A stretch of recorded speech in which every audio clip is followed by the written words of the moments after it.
in hell living with Shy that you didn't know something about a baby with broken ribs and skull fractures, okay? So you can sit there and you can bullshit all you want, but at the end of the day, that baby was murdered, and we're gonna find out who did it, okay? So you sit here and you just think about that. In the early morning hours of April 5th, 2017 in Isanti County, Minnesota, 24-year-old Shy Ann Hentges made the choices that would ultimately end the life of her young son, Eli Gage Arispe Hentges.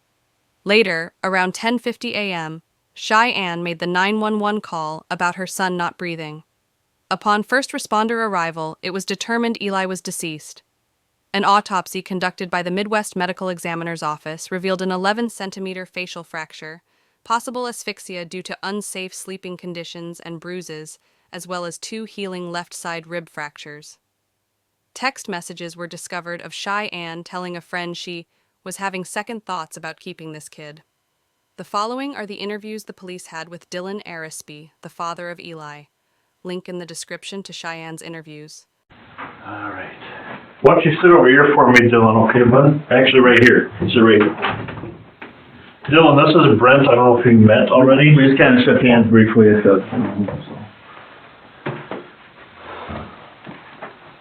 And I'm going to just record our visit. I'll just remember what we talk about. Get my pen and paper up here. I'll put a header on the recording here. Oops, excuse me. Once I find my pen. It disappeared on me, so good thing I got more in my car. Look at that, Brent's going for me. How do I spell your first name, Dillon? Dillon. And your last name? Arispe. Arispe. And what's your middle name, Dillon? Joseph. Aren't you warm? Why don't you take your jacket off so we can visit a little bit, or at least your hood anyway. A couple of things about this room, Dillon. As you mentioned, I'm Investigator Carlson. I'm with the Sheriff's Office here in Cambridge. Brent here is assisting me today with the BCA. And a couple of things about this room. This door behind us is unlocked, okay? You're free to get up and leave at any time that you want. And this door is closed simply for privacy reasons only. And we're recording this visit today, so it helps remember what we talk about. It helps remember make a report later on. I'm here to try and help you get some answers to what happened, okay? And no matter what you tell me today, Dillon, you're going to be leaving here, whether you ride with your fiance's cousin or I give you a ride back to Braham, whatever works for you. I'm here to help you out, okay? And no matter what you tell me, you're going to be leaving here, out the door here if we have to, okay? You have any questions about that at all? Mm-hmm. And if there's something I say, Dillon, that's not accurate, that's not correct, I want you to correct me. There's no wrong answers. And I don't want you to think that you can't correct me or you can't talk with me, okay? Do you understand that? Yes, sir. Okay.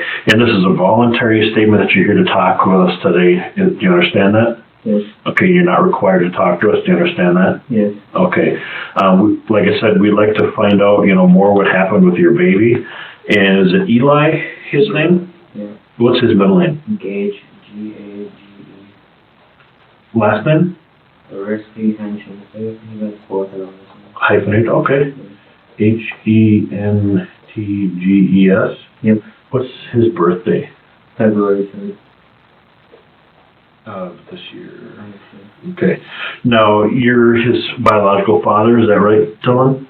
Mm-hmm. Okay, and on the way down here when I gave you a ride just to visit today, we visited briefly a little bit, just kind of get to know you. I've never met you before. Sounds like you grew up in Braham area and started there about age 11 or so. Yep.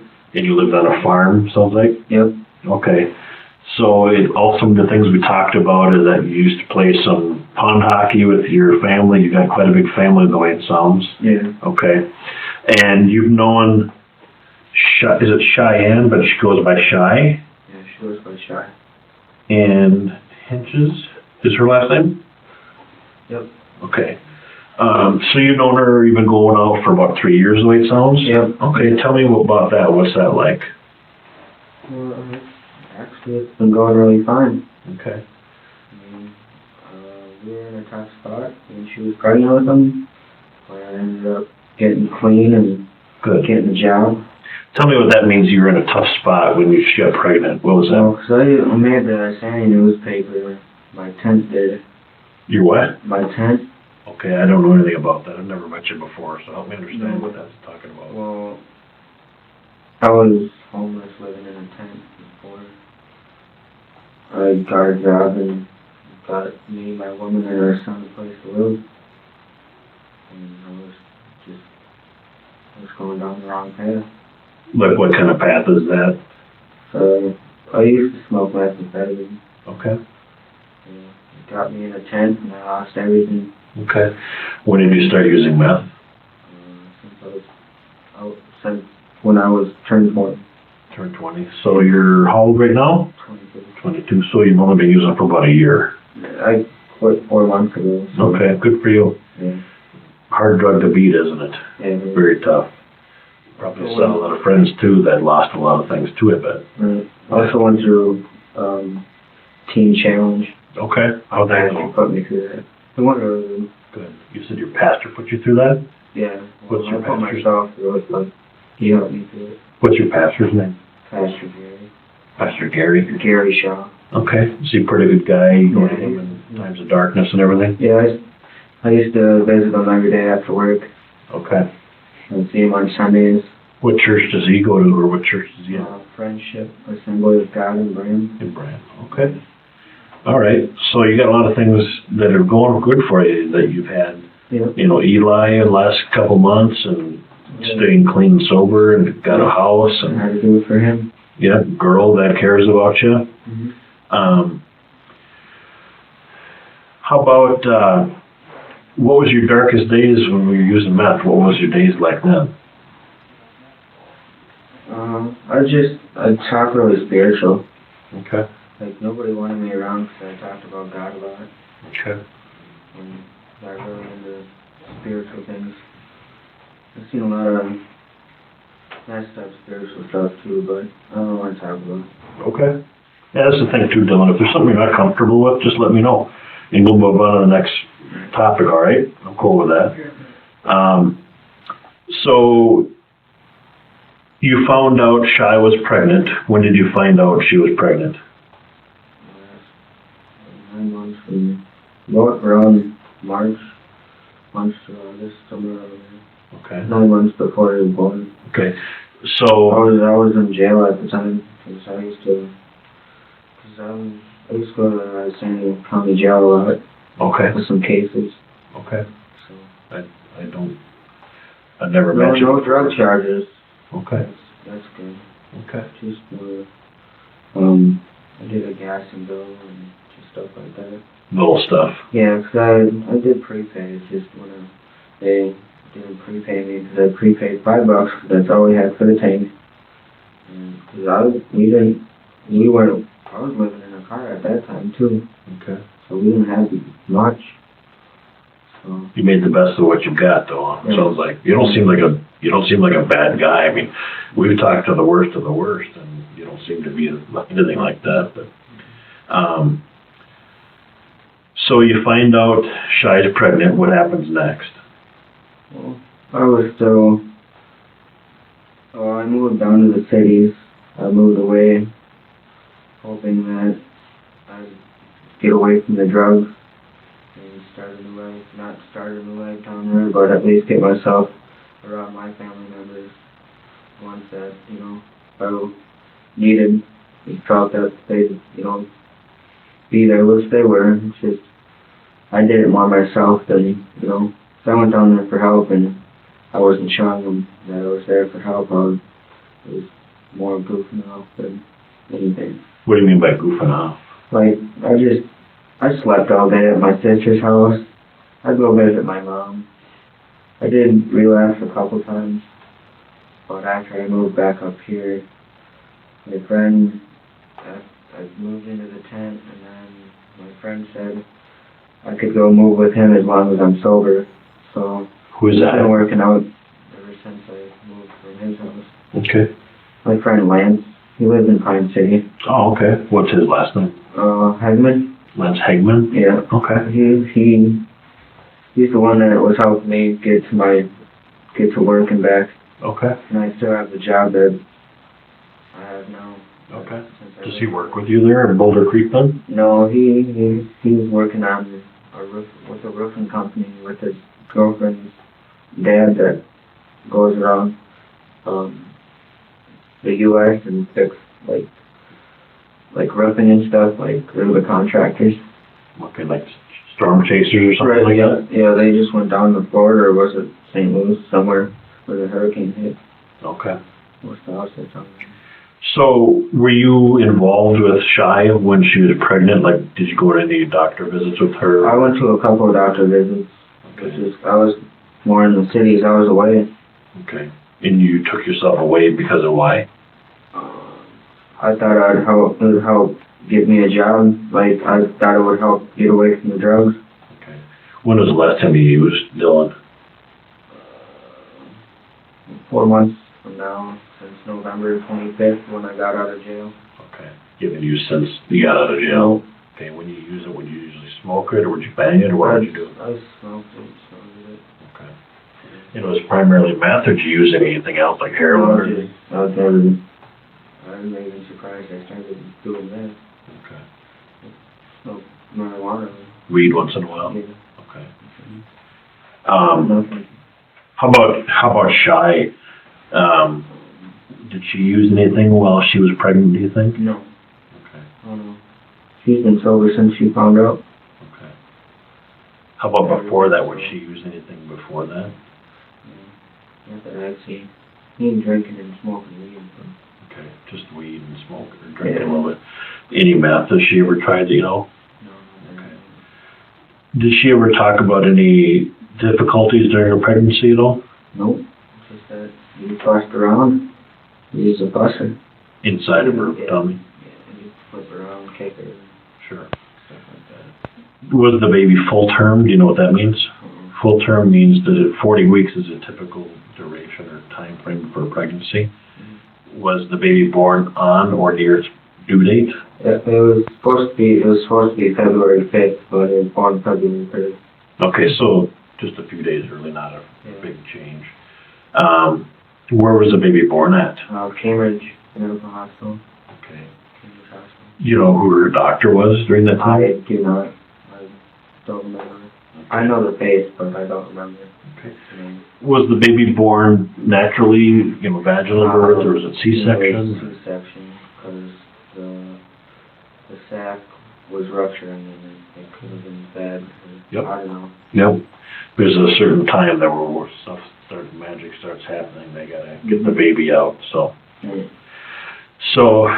during that time, when she was in the hospital, did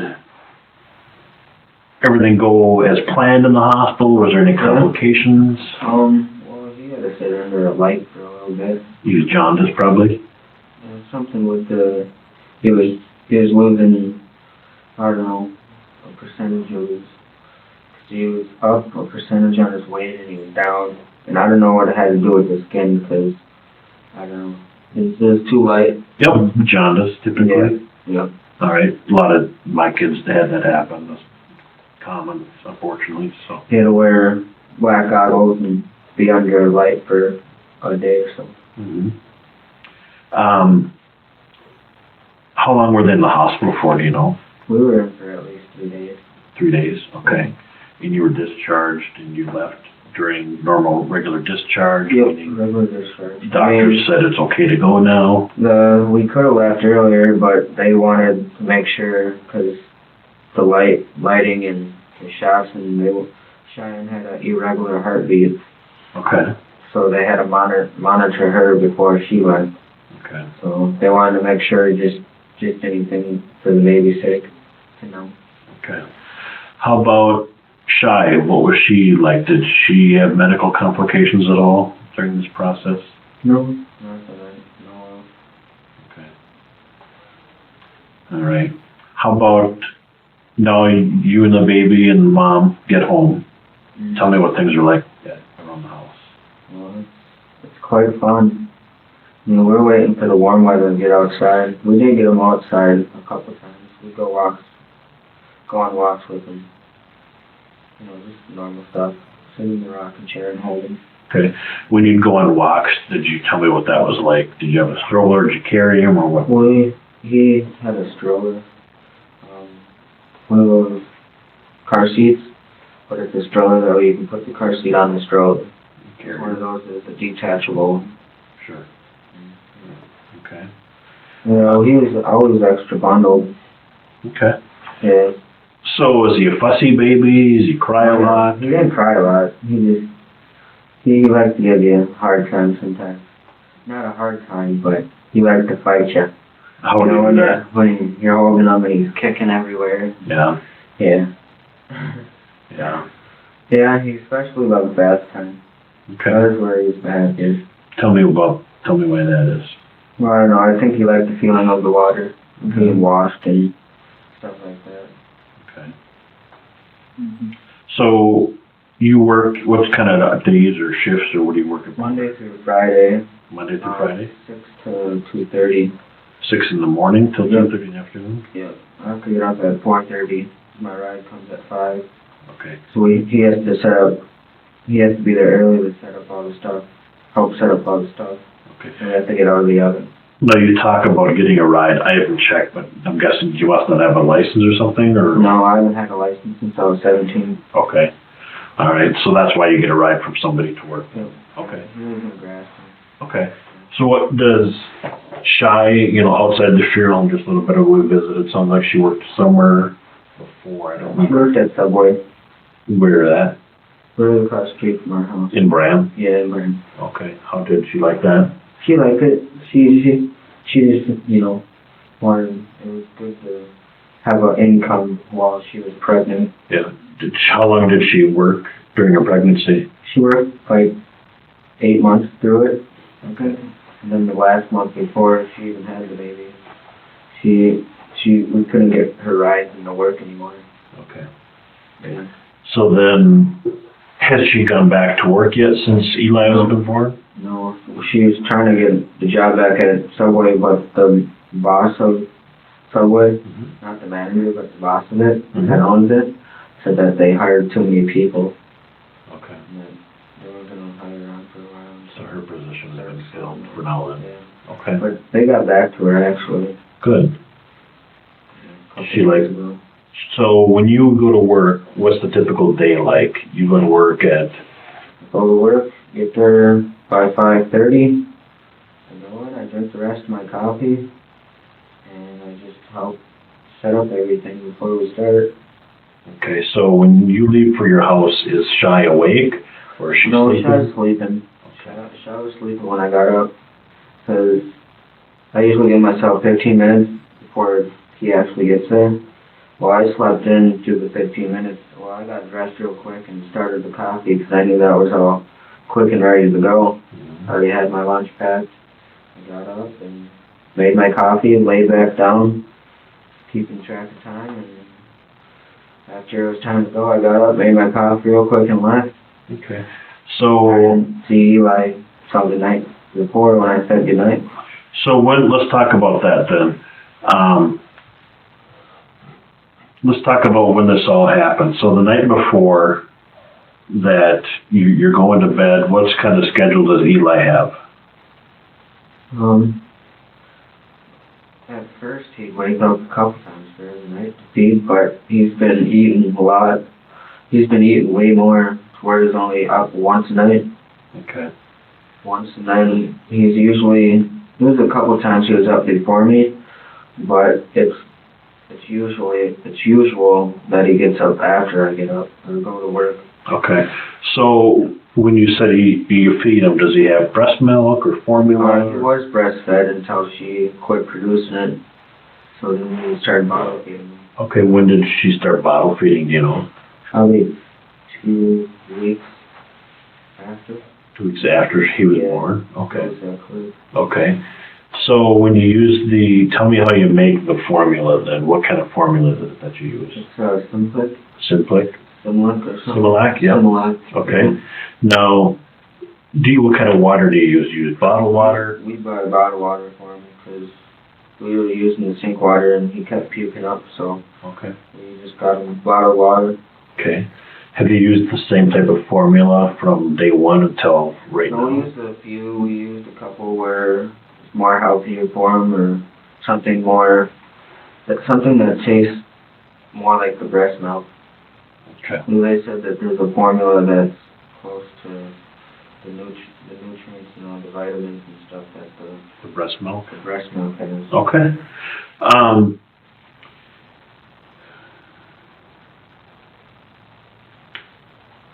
So how much would you feed him at each feeding? Like there's usually We got to ounces. 7, 8 ounces. If he's 2 months old, we feed him 7 ounces. Yeah, He's a hungry guy, huh? Yeah. Okay. So you feed him the bottle. Does he go through the bottle like that, or is he? Yeah, it depends on. He only fussed a few times. We never had complications feeding him. Okay. He'd eat it, we'd burp him, he'd eat the rest of it, and we'd burp him, Okay. change him right after. When he would be fussy, tell me what it's like when he's fussy. He just would squirm a lot and put his hands in his face. I don't know, something like that. Where he didn't want the bottle. Not that he didn't want it, just I don't know. He wasn't in the mood for it, I guess. Okay. So when he get fussy as a new parent, I can understand that that's pretty stressful. How did you Well, cope he with wasn't that? that fussy. Like, he wasn't a fussy crier. He was just a fussy, get out of my face, I don't want the bottle. Okay. Do you have any other? Make it sound like that, but Sure. And I think I talked to you before, Dillon, but do you have any other children? no. So this is your first to go around. First. Okay. He was always content, Okay. chill, relaxed. So did you and Shy share responsibilities as far as Yeah. feedings and diaper changes? She did it throughout the week while I had work, and I'd do it on the weekends Okay. when I didn't work, so I could, get my rest. Okay. So let's talk about, the day before all this thing happens. Today is Thursday, so yesterday this terrible thing happens. We gave him his bath. What time was that at? I went to bed around 8:30, 9 o'clock. And that was on Tuesday evening? That was the night before he died in the morning, I think. Okay. So you went to bed I went to between bed. 8:30 and 9. Make sure I had my 7, 8, close to my 7, 8 hours. Okay. So when you went to bed, where was Eli then? Eli just got out, he was out of the tub, his little tub thing, and dressed, and he was hanging out with Mama. He was hanging out with Shy. Okay. Where do you normally give him the baths at? Like a kitchen By sink? the Or? kitchen sink. Okay. We had his tub there by the kitchen sink. So. Okay. And you obviously use regular tap water for that, more than likely, Yeah. and you check Yeah. the temperature and all that Yeah. good stuff. So who gave him the bath? We both did. Both. Okay. Okay, so what time he got done with the bath, and were you awake then, or were you just going to bed? Yeah, he was awake. I put him in his chair, because he has this little chair that he lays in. Not a chair, but it's like one of those rocket things. Where is that at then? In the living room. Actually, we had it right at the edge of the kitchen. So right when he got out, we put him in that. His towel was laid out in it. Okay. And we'd wrap him up in it. What color is this chair, so help me understand? It's like animal zoo color. It's not these kind of chairs. It's the ones where you just lay back. Okay. Straight lay back where you just lay. So it's like an infant chair, or like an Yeah. adult Not chair? a chair, just like, I don't know, someone. I'm just trying to get a picture of Lay it. back. Okay. So it's designed for infants then? Yeah, Okay. just to lay on their back, Okay. Does he use a pacifier at all? He didn't like pacifiers. Okay. All right. He did a couple times, but he wasn't into that. Okay. He didn't cry too much for it. All right. So you give him a bath. He in the bath, he put his medicine on his butt, he had a rash, put his diaper on, put his pajamas on, and What kind of medicine was it that you had to put on his butt? it was butt paste, we ran out of the butt paste, but then we got the Neosporin kind of stuff. Okay, so it was like an over-the-counter kind of a thing, or did you have to You get buy it at prescribed? the store. Okay, Yeah. all right. So he had a diaper rash from, Oh, he had it for about a week. okay, And then before that, he had it twice. Just because he was in his diaper and stuff. okay. So what is he dressed up in, and when it's bedtime? What does he wear when he goes to bed? Well, he's a full body suit with his hands covered up and his feet are covered up from head to toe. A zip up suit. Like, is it like a, trying to think back here, is it like a sleep sack, I think they're called, or is there a zipper on it? Or? Okay, and is it like, almost like a sleeping bag? It wasn't, almost. well, he was dressed in where it was covered up his hands. So it was just a straight over. Okay. Just put it right over his head, put his arms in. Like a onesie or something? Like 3 buttons, had a 3-button setup, but his legs hung out at the end. That's the one we put him in. Okay. So help me understand, I've never been inside of his room, but what does his room look like?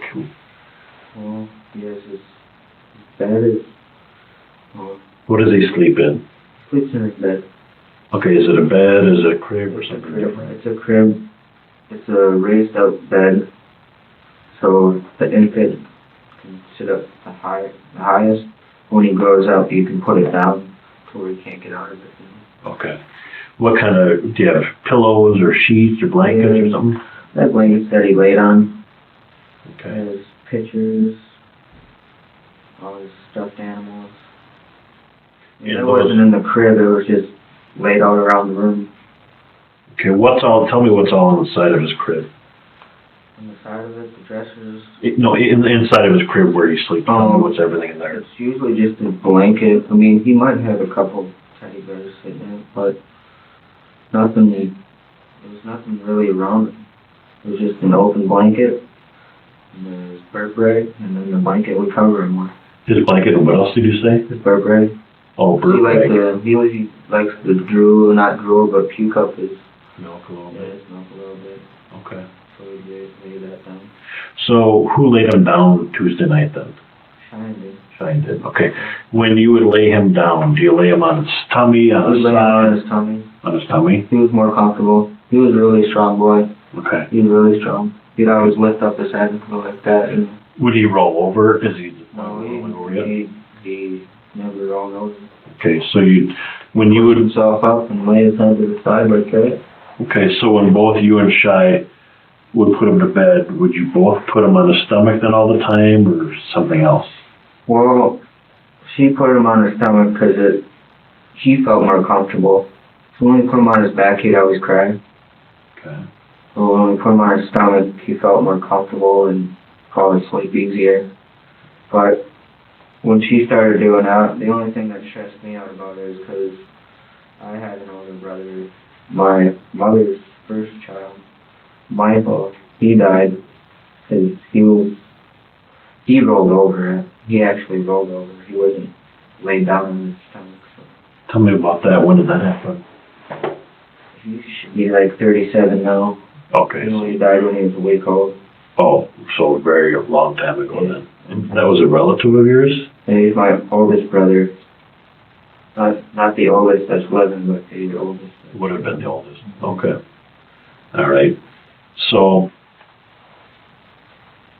he goes to bed. Shy puts him down. Or what time did Shy put him down at? Usually around 10. 10 That's o'clock. when she comes in the room. All right. Before she puts him down, is he usually asleep, or they rockabye, or what do they do? Well, he just, when he's done with his feeding, he's mostly tired. Okay. Unless we're out, like it's a nice day out, and he knows, Okay. So he gets laid down. Did you see him when he was in his crib then? No. Okay. So you're in bed. Does Shy come to bed then? Right? Shy's arms, smiling away. That's what I was telling you. Okay. So does Shy come to bed at a certain time then, or she stay He awake? usually goes to bed around 10 o'clock with me. That night, what did you do that night? Took care of him, fed him again before he went to bed. And I remember her coming into bed around 10 o'clock. I was sleeping. I was in the snooze to go to bed. Right when you're about to pass out. But then, the noise of her coming in and all that other stuff, getting ready for bed, was around 10:30. Okay. So when you go to bed, do you close his door or we got his stay baby open? monitor on. What's that? We had his baby monitor on. Okay, that's something that's if you have a baby Yeah. monitor or not. Yeah. Does that have any video to it or just No. audio? Just audio. Okay. Did you hear anything? Not that I heard of, no. I just heard her get up once. I didn't even hear him cry when she was feeding. Okay. What's his sleep schedule like? Does he sleep through the entire night? Maybe he'd wake up once, Okay. somewhere around 12 or after that. Okay. So then he wakes up, or what do you do then when he wakes up? Feed him. Okay. Can hear him. We make his bottle. And then we usually feed him. Did he get up Tuesday night then? After you'd went to bed? Yeah, Shy said she fed him around 2 o'clock. 2 o'clock in the morning? Yeah. Okay. Was everything I don't know normal? the exact time, Okay. but yeah, everything was normal. I mean, I wake up every night when I can hear him crying over the baby monitor, but I usually go back to bed because she takes care of him during the week, and I take care of him during the weekend. So I didn't hear nothing. Okay. So you leave for work. Was Eli awake when you left, or was he sleeping? He was sleeping. Okay. So, have you guys gone on any dates as a couple since you became parents now, or to kind of relax and get out? We usually stayed home. Okay. I mean, we went outside when it was warm days like this, and So being a parent, as you've learned quickly here, is sometimes very stressful. Yeah. Okay. How would you guys handle the stress when sometimes Eli would probably just cry for the sake of crying? What would you guys do? We just leave him there and cry. Well, we watch him, but it's not like we neglected him. It was just, there's nothing else you can do. I mean, we hold him, try to rock him. Try to. He has that chair I was talking about that has the toys over, and we play with that. Okay. We try to calm him down. Okay. We weren't forceful with him. So. How's Shy been since she gave birth? Has you ever heard of what's called postpartum depression? Okay. She didn't have depression. She's a great mom. And I'm not saying that she did, but that's sometimes, happens with women because of the hormones that are going up to the pregnancy, during the pregnancy, during the birth, and after that. It's just everything changes so much. And sometimes they say things or do things that they normally probably wouldn't. But it's just this psychological. Not that I know of. Okay. Has she been acting normal that you can tell? She's the same Shy. Okay. So is there times, who would all watch Eli then? Pam and Stu watched him for a while. Who's She Pam? was living, Cheyenne was living with Pam and Stu, her foster parents, before we got the apartment. We didn't have a place at the time. I was working and saving up my money. So, stayed with Pam and Stu and the family. Those are your foster parents? Yeah. Or, Her foster parents. okay. And he stayed with Cheyenne's mom only a few times, that's it. When was the last time he was with Pam or Stu?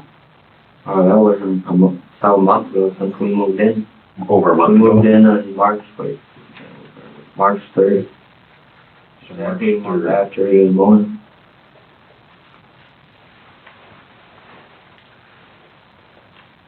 Is there something, Brent, that I go ahead and jump in any time if I'm forgetting something? So you moved in March 3rd. Whose name is on the lease? Both of us. Both of yours? Okay. All right. Anybody else live there? Just you? Just me, my woman, and her son. And when you say your woman, you're talking about Shy? Yeah. Okay. So Pam and Stu watched Eli for at least over a month ago, since they watched him last. Mm-hmm. Who else watches him? That's Cheyenne's mom watched him a few times when I was there. When was the last time she watched him? maybe a week ago. A week ago. When she watches them, does she watch them in her place or your place or In somewhere her else? place or our place, it doesn't matter. They live, Shy Ann's parents live right next door. Okay. Do you get along with them pretty well? Yeah, on. Okay. Yeah.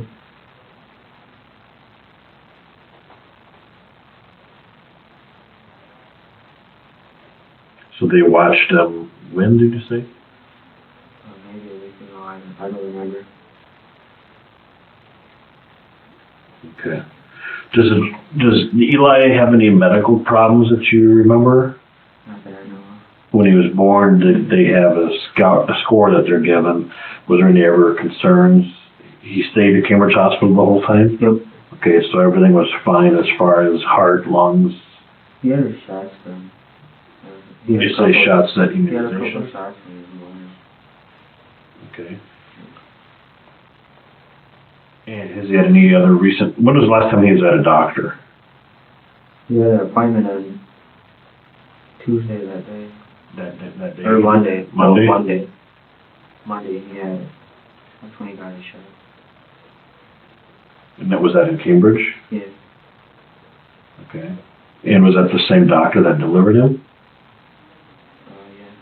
Yeah. I don't know about the C-section team. Okay. I think they might get different or I don't know. Okay. How was he acting with these shots? Sometimes kids get a little fussy. At first, they'd go through fine, they'd do fine, but right when they, like, pull it out and he cried, he didn't cry too much that I heard of. Well, when I seen the shots, he cried a little bit, but other than that, he was quiet. So, just Monday, did you go to the hospital on Monday? I didn't go, I was at work. Okay. Or actually, I was in Isanti County jail. On Monday you were? Yeah. What were you doing up there? I had a trespassing charge at the gas station, a gas and go I did. Oh. And I did a trespass at Shine's parents' friend's shop. Cause I was just out there, that's when I was doing drugs. Okay. So I was out there just flailing away. Where's the shop? That's where her dad works. Well, I don't know. Small mechanic work. Where's that at? Engines. 7. I don't know. Okay. But it's outside of Braham a little bit. Okay. So, when were you in jail in Knavik then?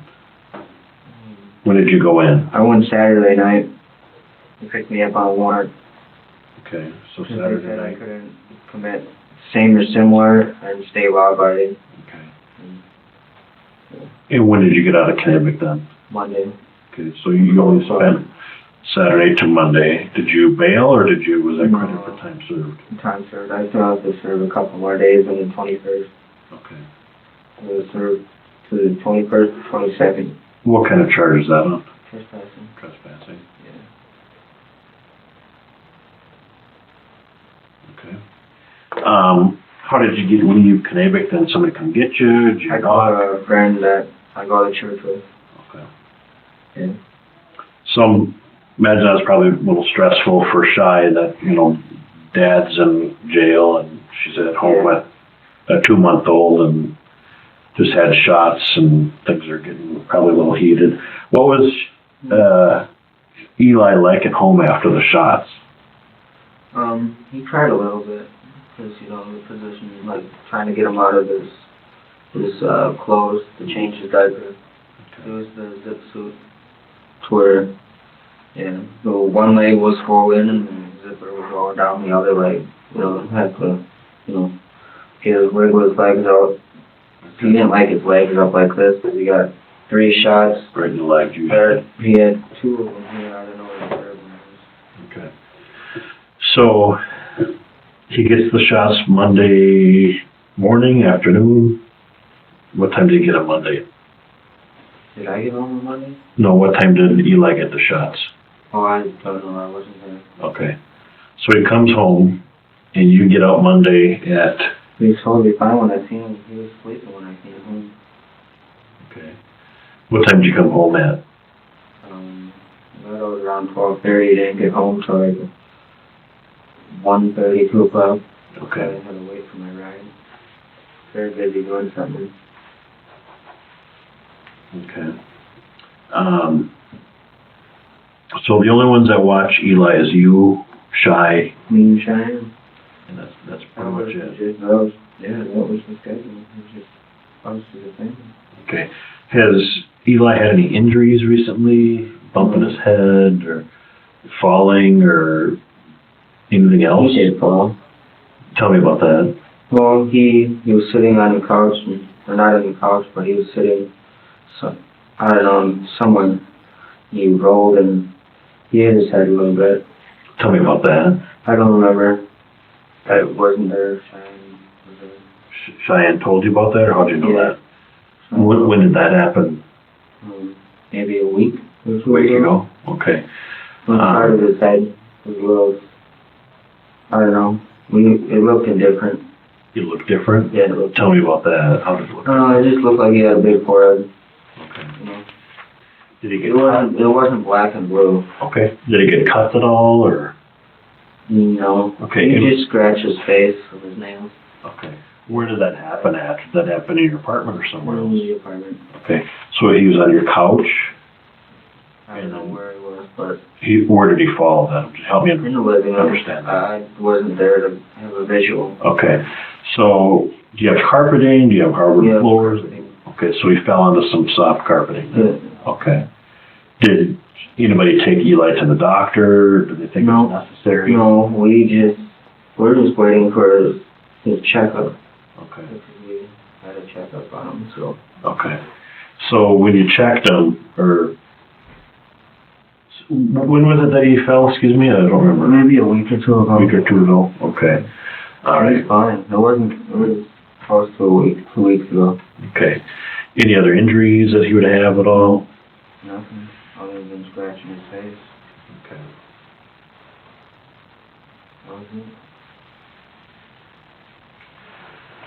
So, no other medical problems at all? Okay. Do you mind if I ask a couple questions, though? Yeah. Thanks for talking to us.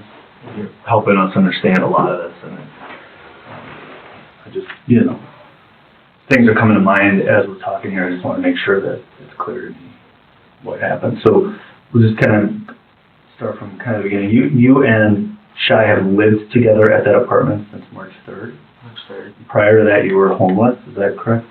It was. Or were you living together before that? We were with a friend that told me how to stay sober. Right. Got me a job. They ended up kicking us out because we didn't have the money for rent. Because they wanted us to save up money to get our own place. Because they wanted us to move out within the 30 days. And when they got back from Florida, we were actually in the hospital the day he was born, and they said that we couldn't go back there. Okay, so she was pregnant at the time you guys were living there, Yeah. and then gave birth at the time you were living there? Yep. And then we moved out, and I stayed with Cheyenne's parents. Okay. Cheyenne's parents for 2 weeks. How'd you find out about that apartment? Who got you that apartment? Did her mom? Yeah, her dad was Okay. repainting it and fixing it up. That's pretty, seems pretty handy to have Right. grandma and grandpa kind of next door there. So where do you work? I didn't. Boulder Creek in here in Minnesota. What is that? Big fake road. Okay. How long have you been through there? 4 months. 4 months. What? December 27th. How much you make per hour? 12. 12. How much is rent at your apartment? $7.50. $7.50 a month? Yeah. Okay, does that include utilities, or is there? Well, we have to pay electricity. We have a $85 electricity bill we gotta pay. Yeah. Okay, and I suppose like internet, do you have internet and all that kind of stuff? No, we ain't got internet. Yeah. We just got movies and a Okay. DVD player. Yep. Okay. You guys making your bill payments, able to pay them? We Because paid. she's not working currently. Yeah, we paid this month. Okay. She's not working No. currently, right? No. Do you guys talk about that? I mean, is that, Yeah, I talked to her. I told her, I wanted to get stay here for a little bit, but usually move into a different apartment in town. yeah, So, she planning to go back to work? yeah. You guys discuss that? I mean, do you Yeah, have, she's planning to go to work.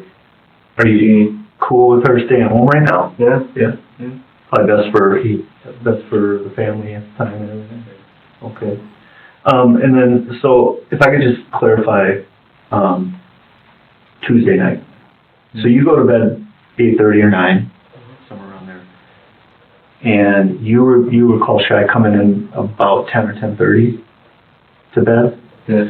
Was Eli crying prior to that, or He wasn't crying at all. he was cool, all right? He was cool. He was happy. That's He woke up though. what I seen. He woke up at one point in the middle of the Yeah. night. Did you hear him wake up? I did not even. Okay, you slept through that. But Shy told you. Oh, I heard her get up. Okay. She, we stay in the same bed.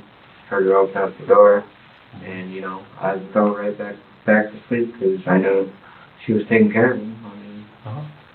So when did you find out that Shy had woken up at 2 a.m. to eat rum? I got off work early. We got done with work, and came home, and Pastor was standing outside.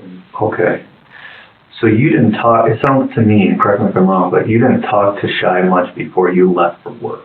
No. Is that right? I went to bed and I woke up. You woke That up was the usual schedule. and you left your house about 5:55, 5 o'clock in the morning. and was Shy awake or sleeping? No, she was out. Did she even say bye to you or anything like that, or? No, I kissed her goodbye. Okay, so she, as far as you know, she didn't wake up with you and maybe go in and check on Eli?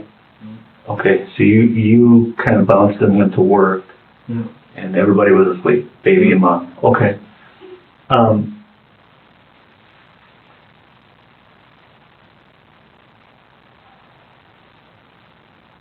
Last night, he wasn't real fussy. I mean, he went to bed right away.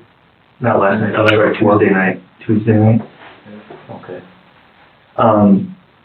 How does Shy handle the crying and the fussing? She handled it very well.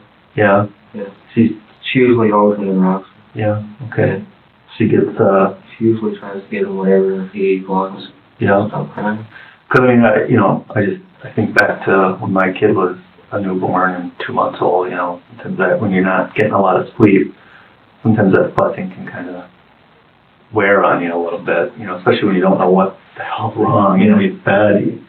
Baby's Yeah, fed. the doctors did give us warning to watch out for when he cries and have people watch him Yeah. when he cries because, I've seen some videos too and where baby cries and the watcher just shakes and Loses it a little bit. loses it. And you know what? And that sometimes just happens like that. Like there's no like planning for that. It just emotions just hit, and you're like, what the fuck? You don't know what's wrong, and it happens. You know what I'm saying? Anything like that? You've ever experienced anything like that? No. How about with Shy? Mm-hmm.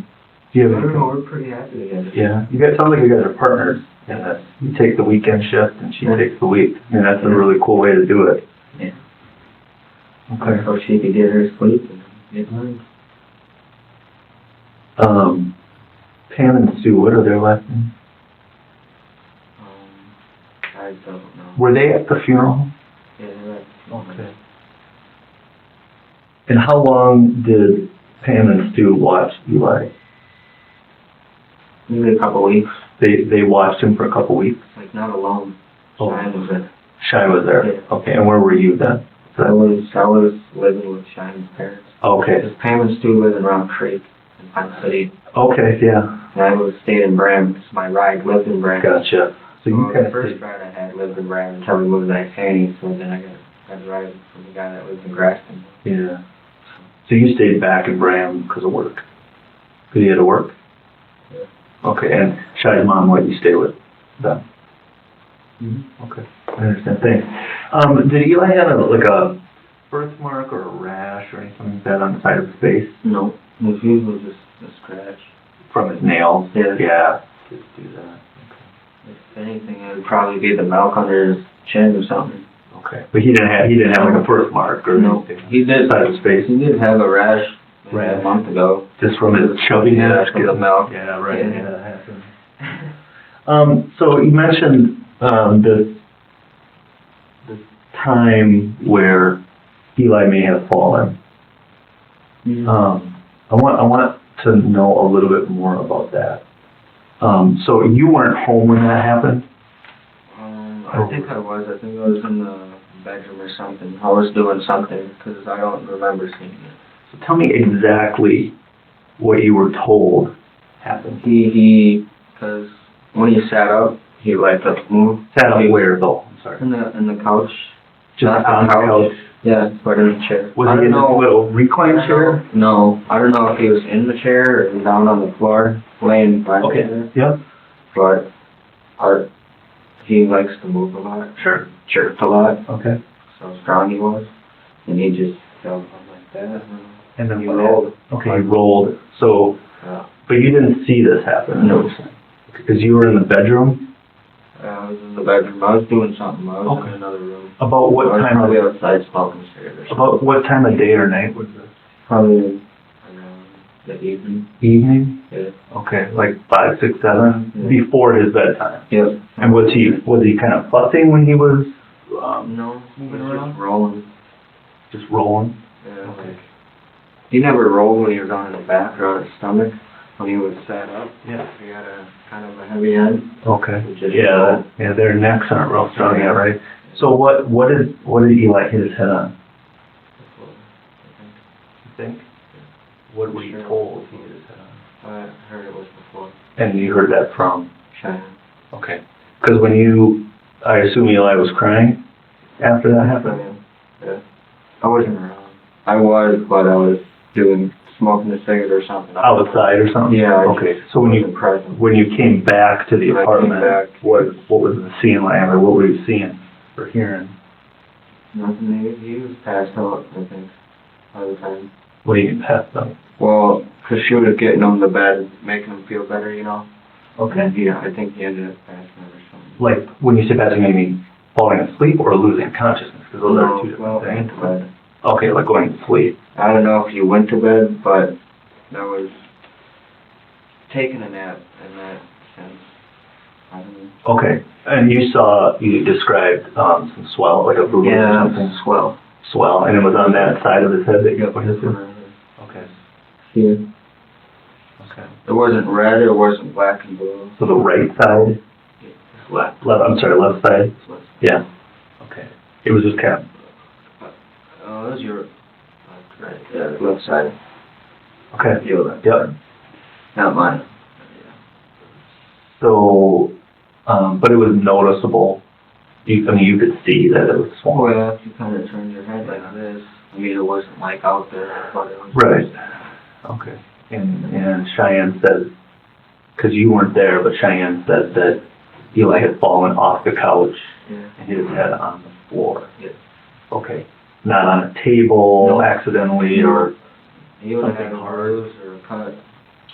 Did that make sense to you at the time? When you saw the bruise and you heard what she said, did that make sense? Well, that could have He didn't happened? have a bruise. Not bruise, the swelling. Oh, the swelling? Yeah. Oh, yeah, we thought that it would make sense. Yeah. Okay, so her version of what happened, that he fell and hit on the carpet, that made sense to you like that. Okay. Had that ever happened before? No. That was the first time? Yeah. Okay. Had he ever accidentally been dropped, like when you give him a bath, sometimes they get slippery and, you know what I mean? No? Okay. All right. Is it possible that you were present when he fell and hit his head? Not that at all. You- Don't have no memory. Okay. Like, I wasn't there. That's You what weren't I'm there. trying to say. So you were either in the bedroom or outside? Yeah. You usually go outside to smoke, I assume, with the baby? Okay. Okay. Looking at my notes from recall, earlier you said that you weren't even home though, Dillon, when that happened. That's what? No, when he fell. I thought you said that you weren't home. Uh, But now you're yeah, saying I'm you're... saying I was either outside or in the bedroom. I can't Okay. recall where I was. Okay. But you weren't at work or something like that? No, I wasn't Okay. at work. All right, that helps me get an understanding. You know, because, I mean, part of why we're kind of curious about this, you know, Eli had to have an autopsy today, right? And, you know, there was some injury to him. to his head. Eli had injuries consistent with a form of abuse that we have seen before. And these injuries, there were some injuries that were old and that were healing. And they could tell that by x-rays, they could tell that by the pathologists that do the exam. He had injuries to several different parts around his body, including his head. So, including his head. His head and where? Other parts of his body, that's what we're trying to figure out. If this was more, if this was an accident, I get it. I mean, I've talked to young parents before where something happened and they can't take it back and they feel terrible about it, and they lost their cool for a split second, and whether they grabbed them or put them down forcefully, it happens, unfortunately. And I know that people don't ever try to do that. Mm-hmm. It's just some things that happen, Dillon. And there's injuries consistent with that were located and observed today by the forensic doctor that did the autopsy on Eli. There's more to the story. The evidence paints a different picture than what you've told us so far. I'm not saying you did this, and I don't want you to admit to something you didn't do, Dillon, but I have some concerns about how he died. I'm not going to lie to you. Something has been going on, and it didn't just happen overnight.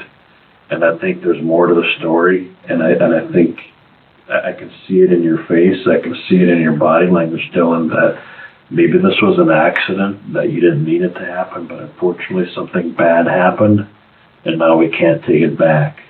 I don't know. I've seen him before bad, and that was it. Anything else? Couldn't tell you. What about Shy? I don't know. What has she told you that she thinks happened? I don't know. She didn't say much. She just said that she found him like black and blue sheets. That was it. When he was found, where was he found at? I don't know. I wasn't there. I was at work. She didn't explain. What have you heard? I didn't hear nothing. So I distanced myself from him.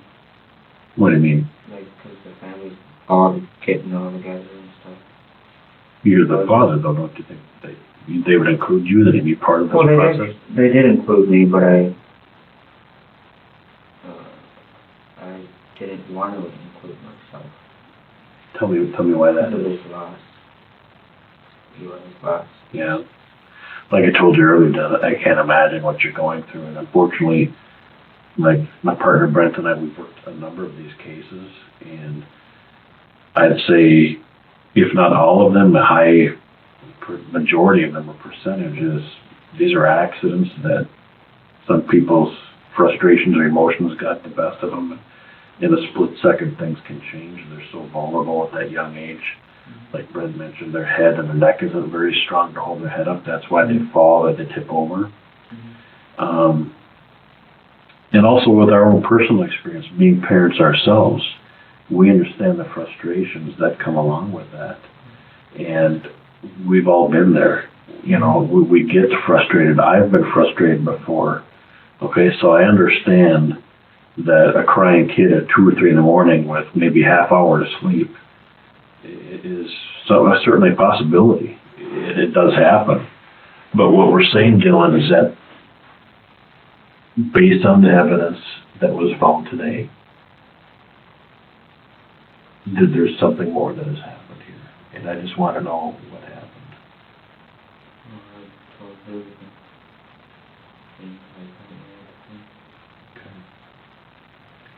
So, I mean, we're talking broken bones.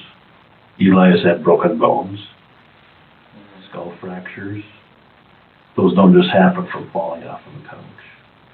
No, I wouldn't know about Breaks that have been healing. They can tell that on an x-ray because they show up as sometimes globs or circles on bones, specifically ribs. I never prepared me.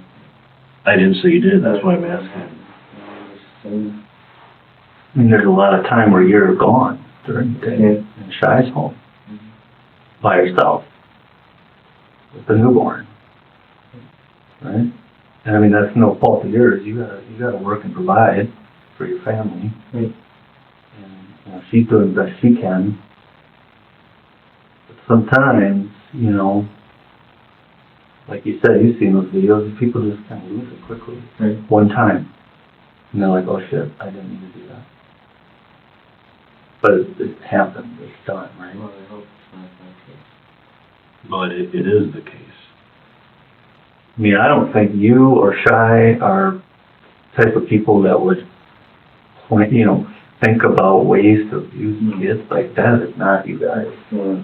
I think what seems more likely is that this is just a moment in time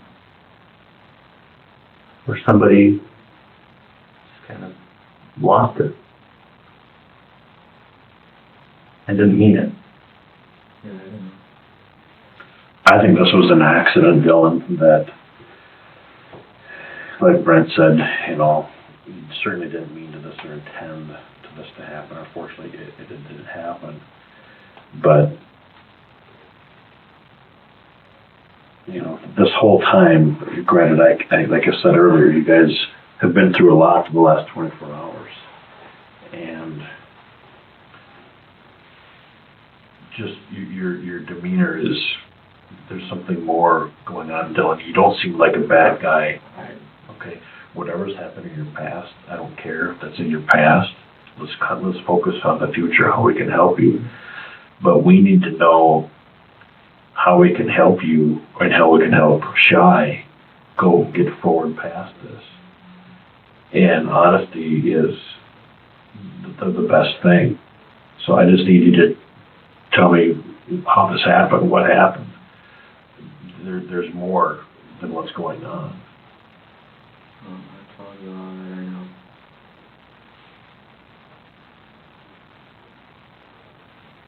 So you'd be willing to do a polygraph then, and Yeah, you pass that then. I'm fast with flying colors.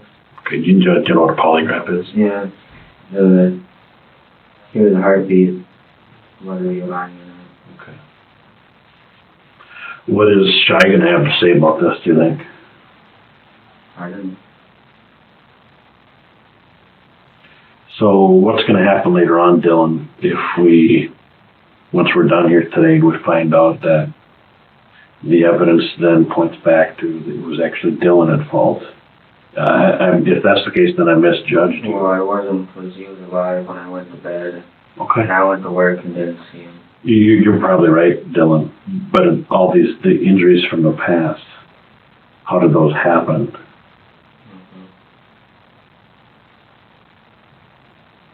Do you ever have any friends over that you used to hang out with during your dark days that you talked about that would have maybe watched him? Or They weren't my dark days, they're my downfall.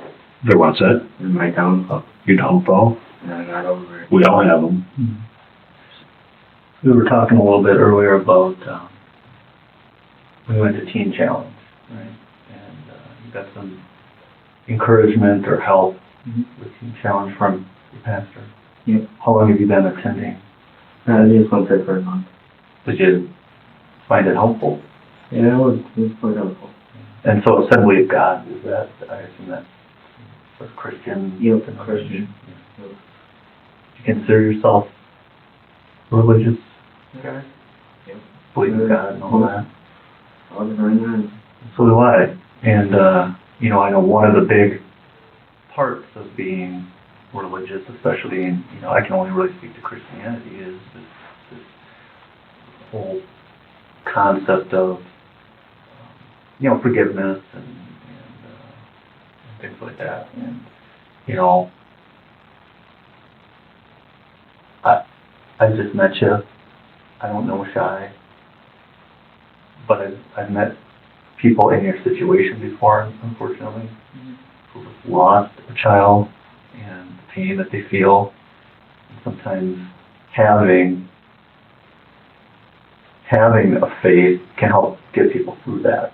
And you're never going to have closure I'm not going to promise you that that's going to happen because you've lost a child and that shouldn't happen. But, you know, as we go through our job and our lives, you know, part of our responsibility is to advocate for people, believe it or not. Mm-hmm. You know, I want to advocate for you and for Shai, saying they're truthful people. They're brave, because it takes a lot of guts to admit things that maybe we're ashamed of. But I'm not here to judge you, and neither is Kevin. This is a bad thing that happened, a terrible thing that happened, and I can't, like Kevin said, I can't imagine what you guys are feeling. But the best thing that we can do for you is advocate for you and speak, you know, to your truthfulness. And I know that you don't want to tell us more about what you know because you're either ashamed or you want to protect the woman that you love. Or a combination of the two. I know you're saying that, but I think that you know a little bit more.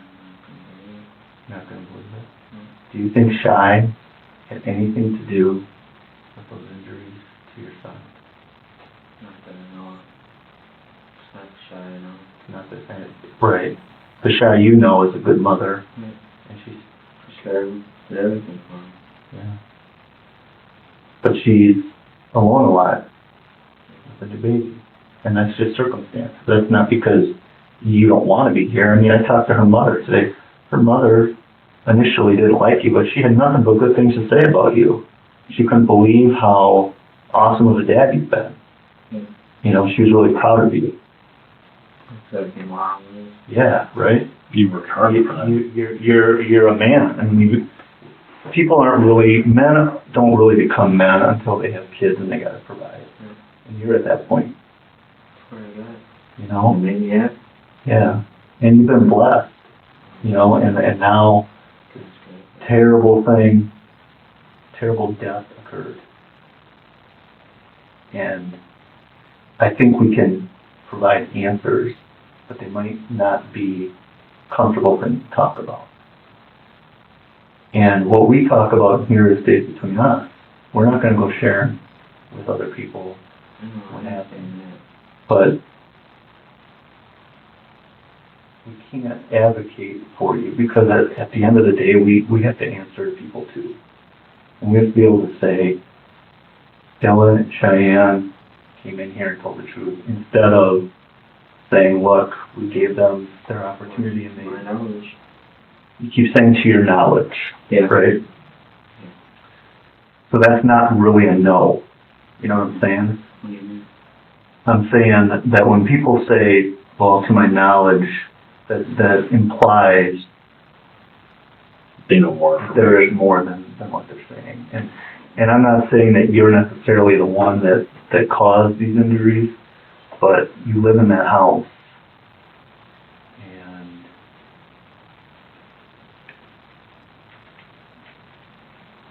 you do know what happened either because you were told it or you saw something.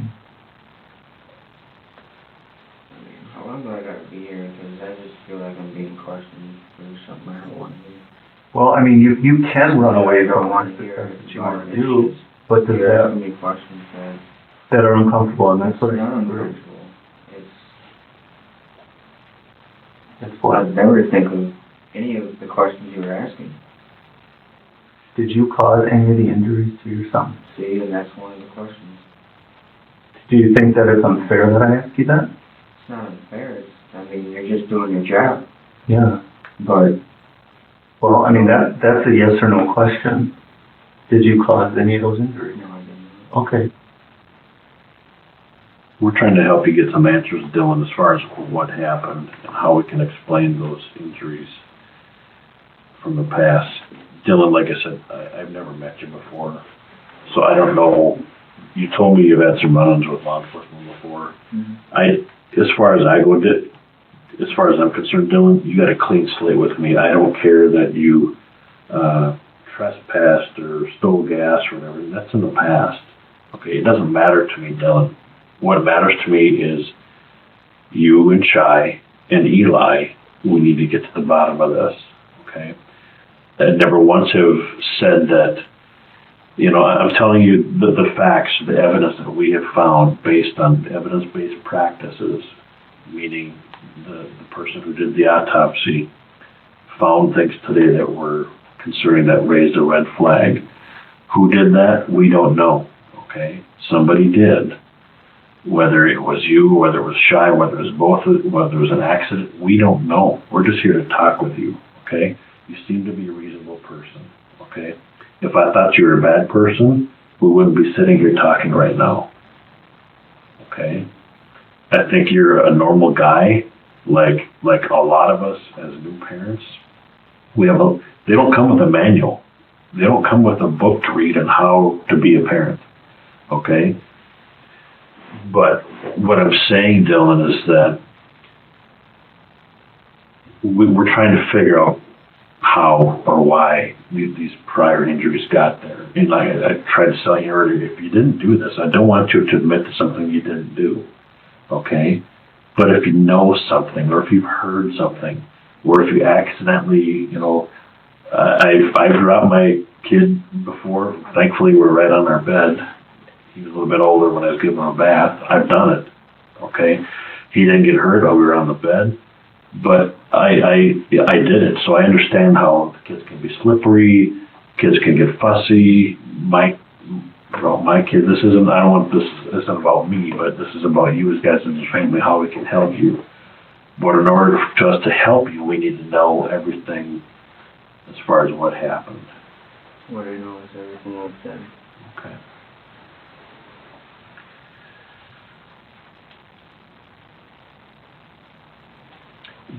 The thing, Dillon, is that, you know, we're not going to pull any punches. We've told you everything we've known to this point. Things continue to be, you know, learning each time that we, you know, pick up the phone or answer an email or whatever it might be. But,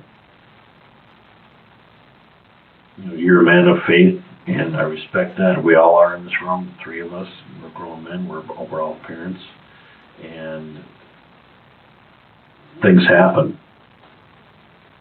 But what's going to happen when we talk to Shai and she paints a different picture? You know, I'm going to feel kind of sad because I misjudged you. I think you're a decent guy. I think you're just like every other guy that's starting out brand new dad. You're 22 years old.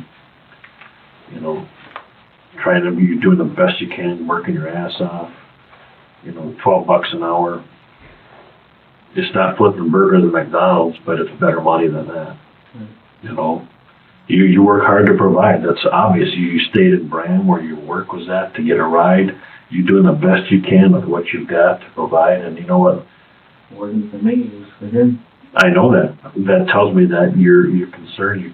You care about him. Let's bring justice for Eli here. Let's work for Eli, because he is the main reason why we're here to talk, to find out how we can bring justice for Eli.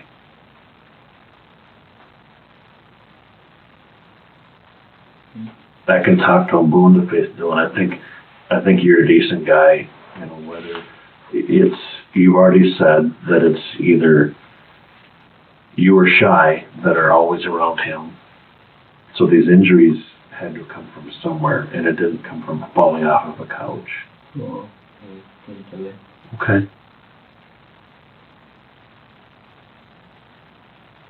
The subject nature, no matter which, you can't sugarcoat something like this. It's very, you know, it's a violent act that took place that caused these injuries to him.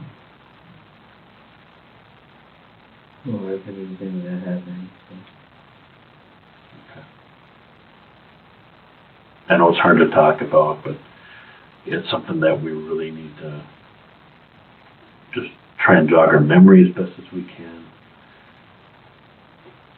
He's only been 2 months old, so there hasn't been a whole lot of time where we can, you know, something significant, you know, whether it's screaming because he's hungry, because he's got gas, or because he needs a diaper change. He said he had a rash on his bottom. Mm-hmm. They'll cry like there's no tomorrow when they need a diaper change. If it's not gas, they're hungry, they got a diaper change, there's a process of elimination why they're crying. So you just try one at a time. And sometimes it's tough, man. I don't have to tell you that. You've been through it.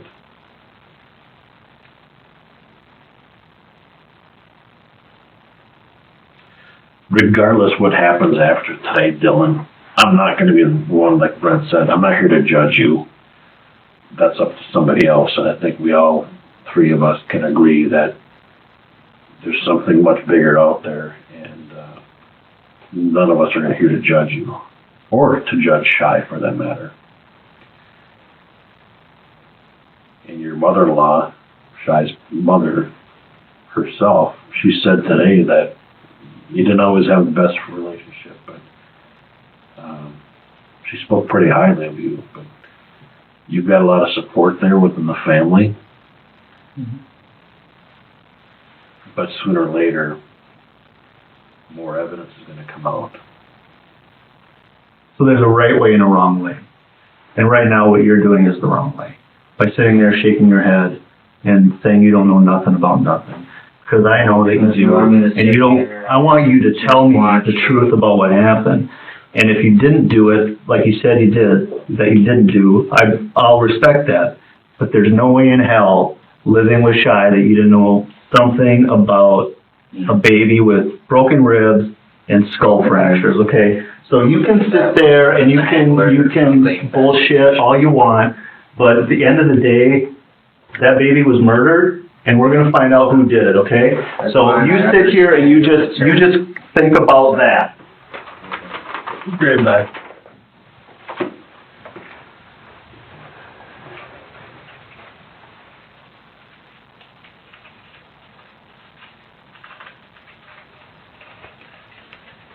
All right, Dylan, sorry to keep you waiting.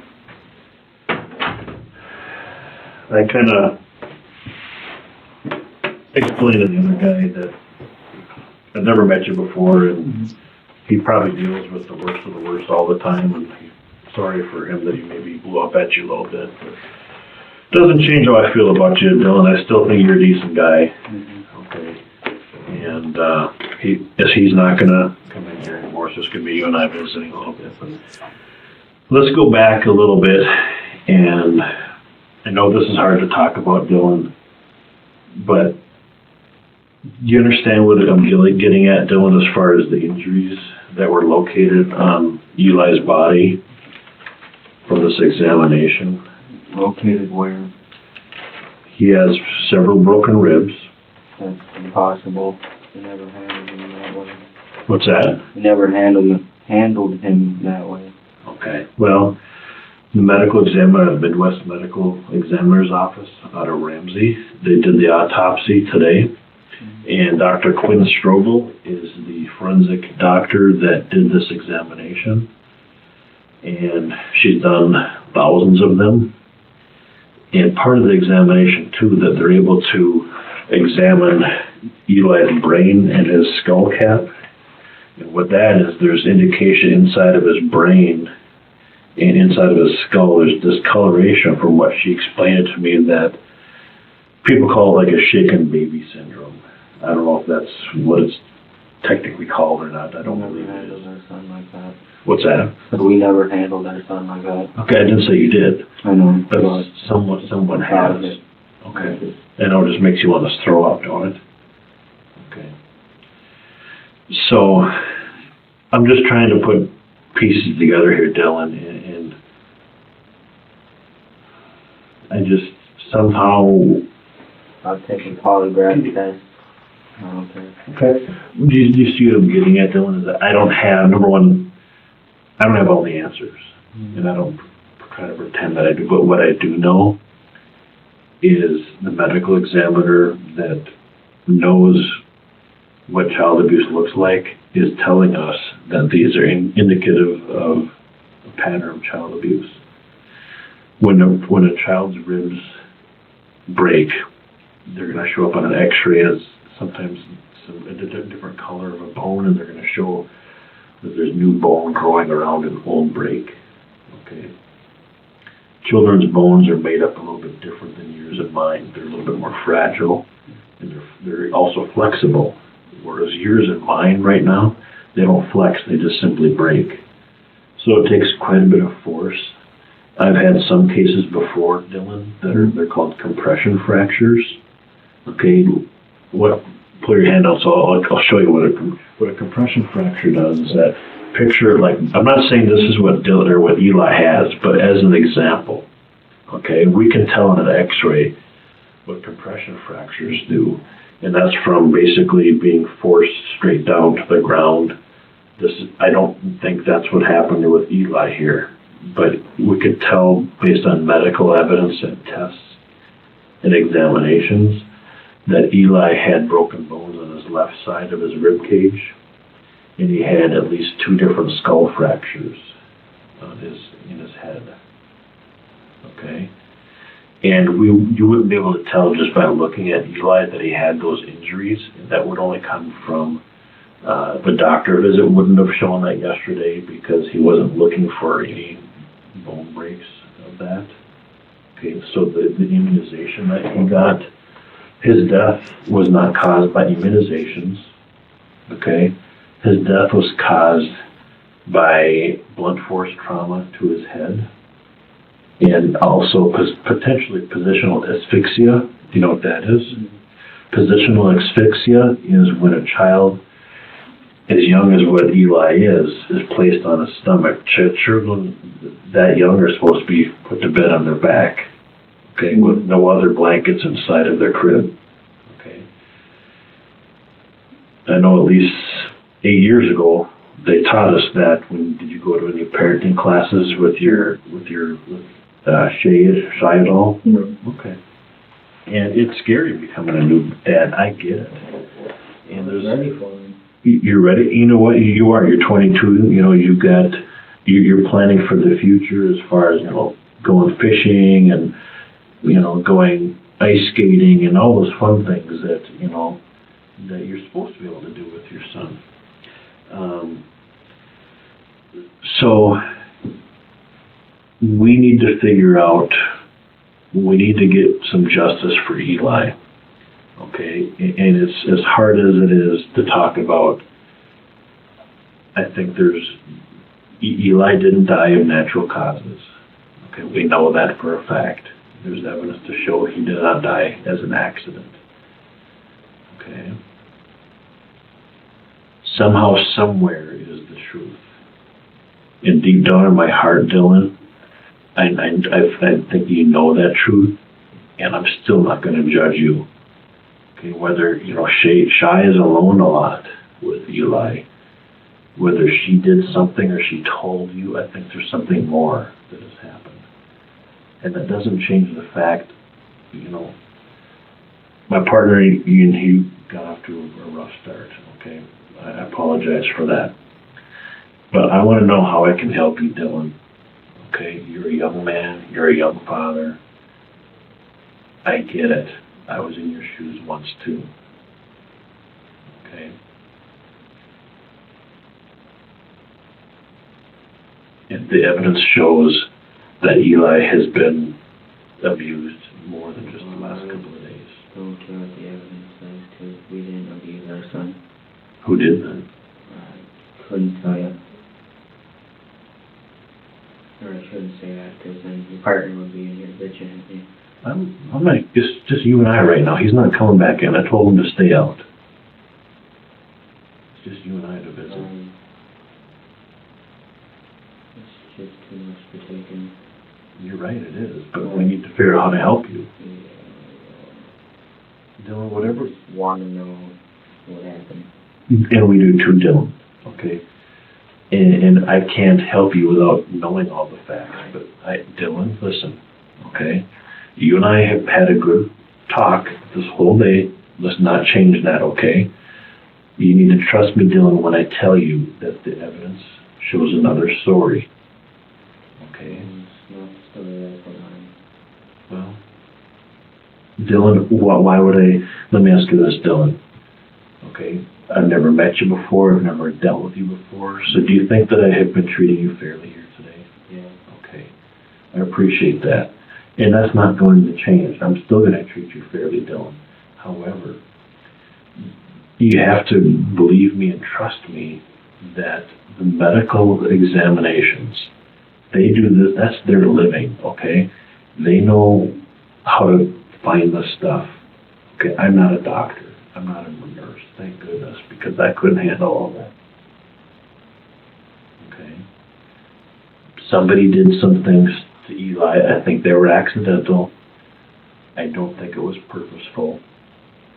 And I think it was done in the heat of the moment under a lot of stress. Because you know what, Dillon, let's face it.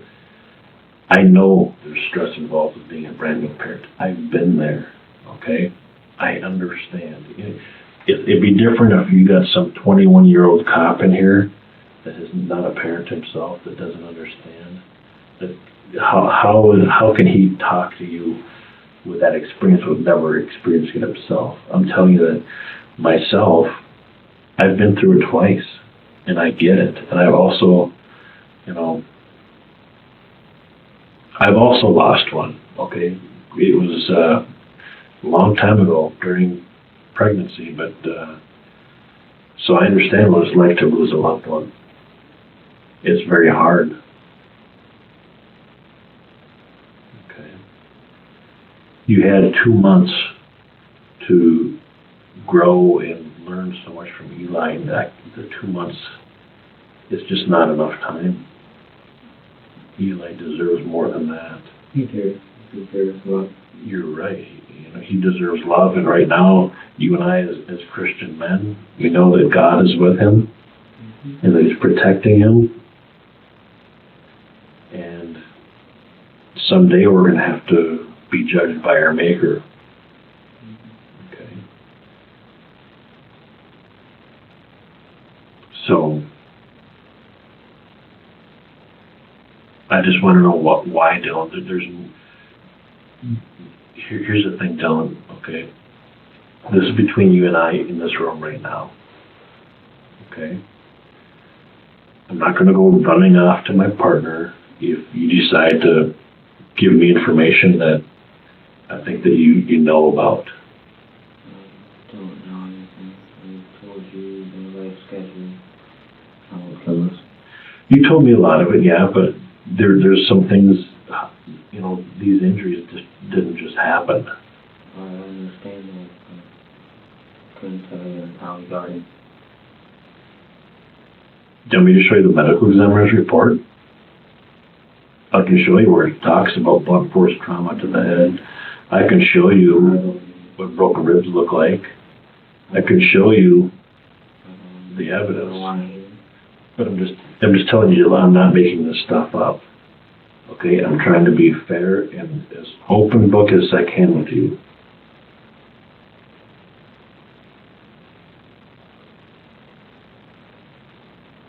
I think you're a caring father. I could see how you lit up, how you talked about feeding him the bottle and bathing him. I can tell you're a caring father. Okay, I can see that. I can see the difference of people that I deal with, Dillon, that don't give a shit about their parents. Just yesterday, I had a call. The guy left his 6-month-old on the hood of a vehicle, took off running where he sees us, left his 6-month-old on a hood. I don't see you as that type of a guy. It is messed up. You know what the common denominator was there? He was selling meth. And you've overcome that. I didn't say you did, but you've overcome a lot of obstacles, Dillon. You are going down, a better path than what you probably had 2 or 3 years ago, from what you're telling me. Okay. I don't see you. See, that's why I say, Dillon, is that there's two complete opposites here. I'm sitting and looking at a father that cares about his little boy, that loved his little boy, that would do anything for his little boy. Okay. Versus a guy that I talked with yesterday was a coward and ran away from us because he had drugs on his person that he was trying to sell, and leaves his 6-month-old baby girl doing a diaper change on the hood of a vehicle, takes out running. That's not you. I don't see you as that type, Dillon. That's why I'm saying, Dillon, is that you are not the type, and I don't never met Shy either, but she doesn't strike me as the type that, purposely goes out.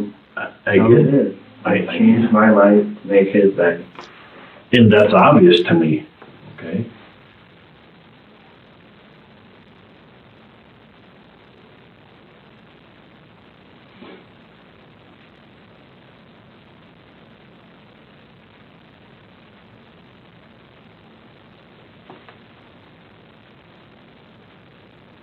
Where's Shy Ann? I think she is in another room right now. She went to the bathroom a while ago. I just wish I understood, Dillon, that that's really what I'm here for. I'm just here to find out how this happened and how he had these other injuries. If I knew, I'd tell you. I told you everything I know.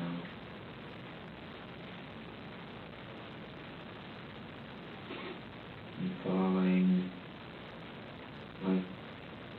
I don't know what else I could tell you, because there's not to my remembrance, or to me even wanting to think or want to do that. Nobody ever wants to.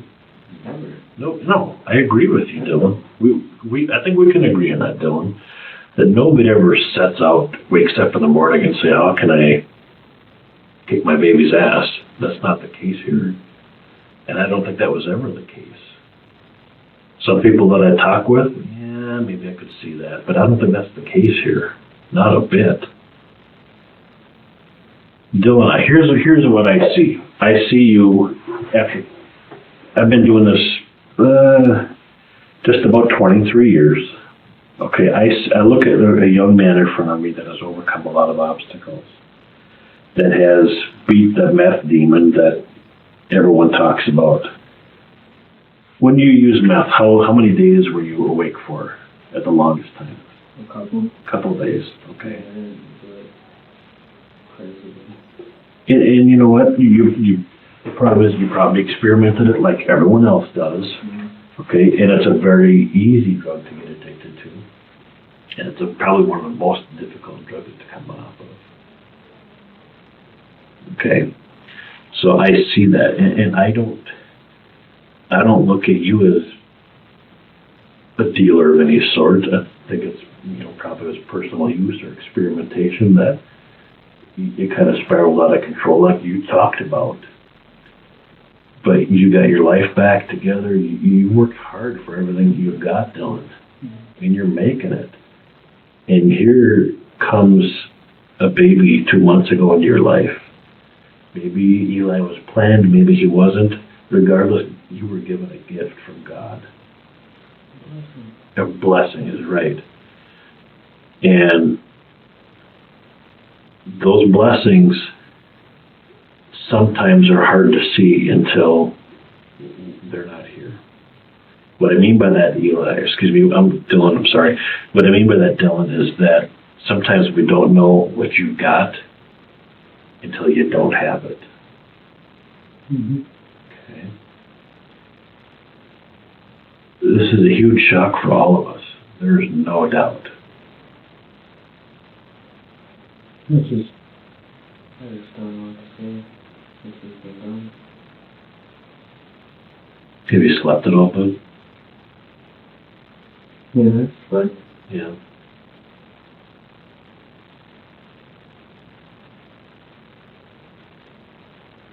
I just woke up a couple times. Huh? Woke up a couple times and asked Shy Ann where Eli was. How'd you guys get through that? That had to be tough. I can't imagine. Yeah. I just crying and asking myself where to go. He was there yesterday and he ain't here today. Happens quick, doesn't it? I think she could. Yeah.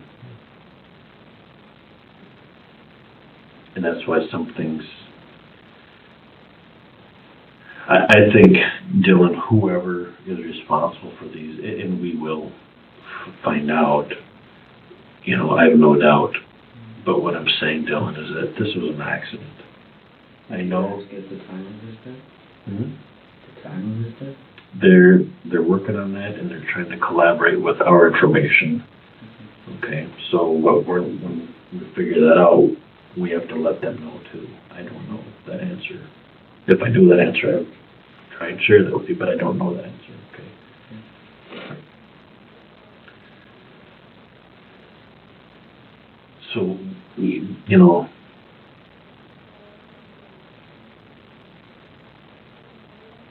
my heart is breaking for you right now, Dillon. I just wish there was something more I could say or do to bring Eli back. But there's nothing I can say or do. And I owe this to Eli to learn what happened. So how can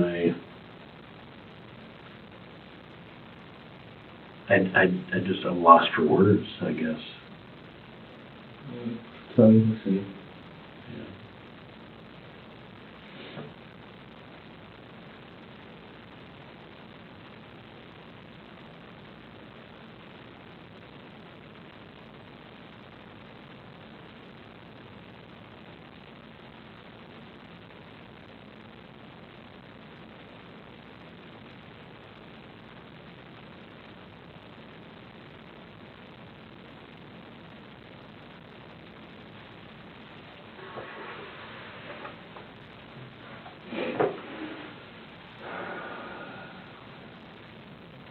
How did he have the middle name Gage?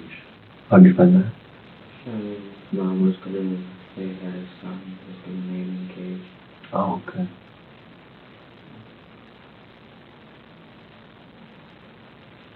Are you happy with, were you wishing for a girl or? Firstly, she wanted a girl. Yeah. You know, it's just going along with it, you know. As long as they got 10 fingers and 10 toes and eyes are where they belong, that's really what matters, right? Yeah.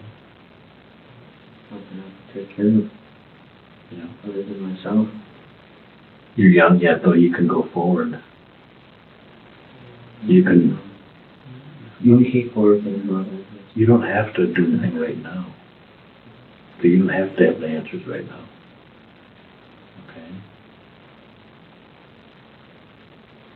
But let's face it, Dillon.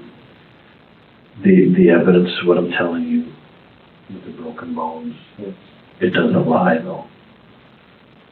I'm not here to, Dillon. What am I So going what to are do? you telling me? What I'm asking You're you, going to be Dillon. arrested? No. Or I've already told you, you're gonna, no matter what you tell me today, you're leaving here today on your own. No matter what you tell me, you're gonna be leaving I'll here. be right at home with teenagers. I know that. We've had a good talk today. Boyd Creek and Harris is where I work, and I know. just where I am now. I know. But we're trying to find out more information for the medical examiner so we can, they have the preliminary right now, but there's more that we need to find out. Right. I just don't know how he would have broken bones.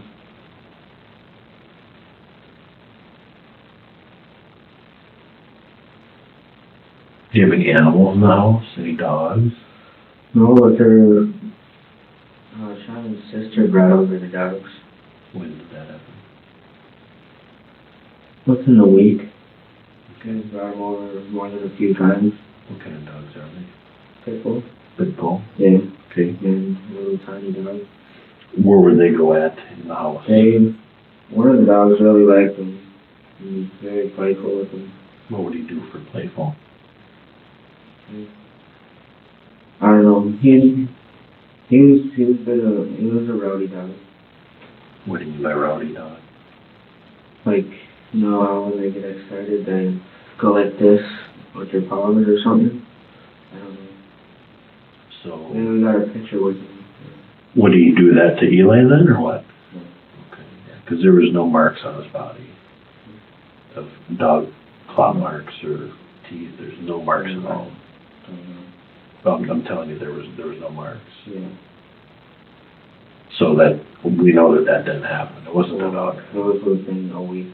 So, although I don't know, I don't watch every move.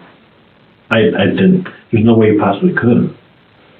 Who can? I'm not at home right now. I'm here trying to figure out how we can help you and Shy, and the main thing is help Eli. But I'm very concerned. How are you going to move past this? Honestly, I came up with that answer. Mm-hmm. I came up with that answer. Yeah.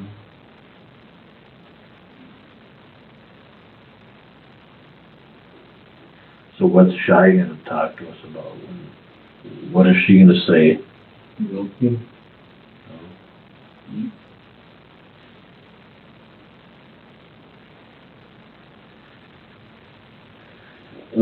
Dillon, like I said, we've never met before. I've never dealt with you, and I've been here 18 years, so that tells me something about you, what kind of person you really are. I don't think you're a bad guy, but you probably had run-ins with Braham because you live there.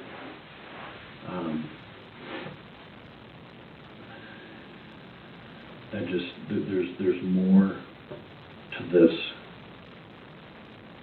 and I know after years of doing this and talking to hundreds, if not thousands of people in the last 23 years, that you know as well as I do, Dillon, that you know more information.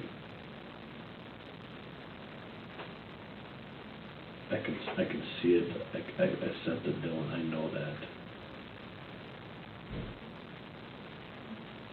I just hate the fact that you're telling me there's more when there is more, there Dillon. isn't. I'm not accusing you. I'm just saying there's more information that you're not telling us. Either it's you're scared, which I understand, but I've been fair with you this entire time, haven't I? Okay, and that's not scary at all. And that's not going to change, Dillon. It's scary because you lost your child, and we're trying to piece together. What's that? Yeah. And that's simply all we're trying to piece together as far as what happened. You seem to have a decent support group, and I think in the end, everybody's going to support each other in this, regardless of what the truth be told.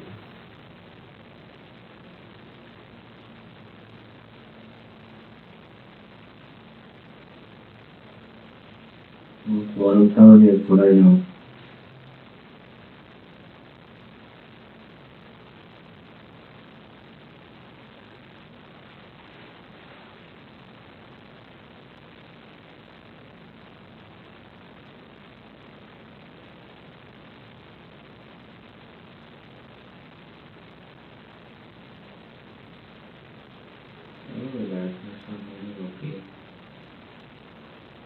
Yeah, that's fine.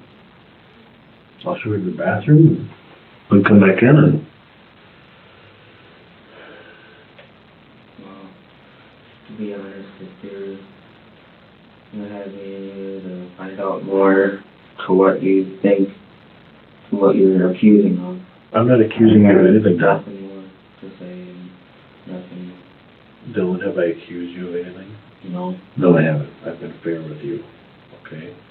My partner and you got off to a rough start. I'm here to try and tell you that I'm not here to judge you, okay?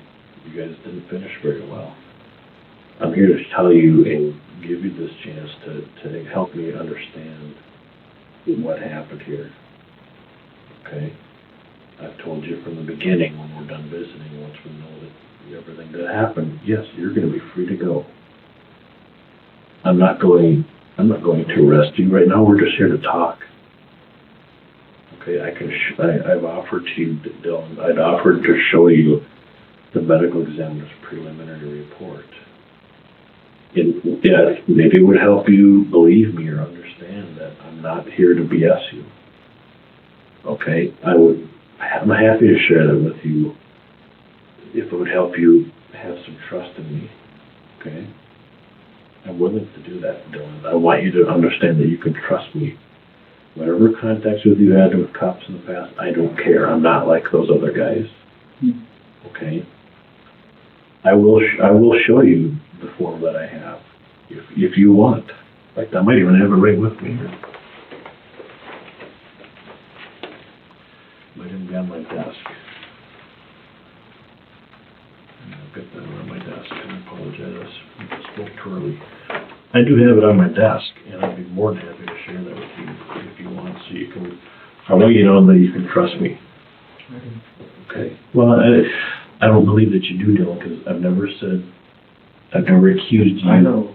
It's just What a question of it. You're right. It's sounds of an assumption, and it's not assumption.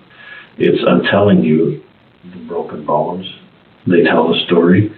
The age of the broken bones tell a story. The doctors are going to the age of the broken bones. That'll come up in the final autopsy summary. I have the preliminary right now. I don't have the age. Okay? They can tell the age of the broken bones better. I don't have that. If I figure out the age of the broken bones, maybe I can paint a better picture on what was happening, but like I'm telling you, I don't.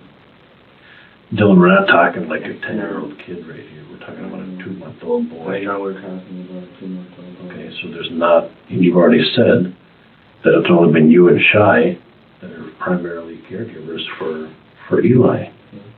Okay.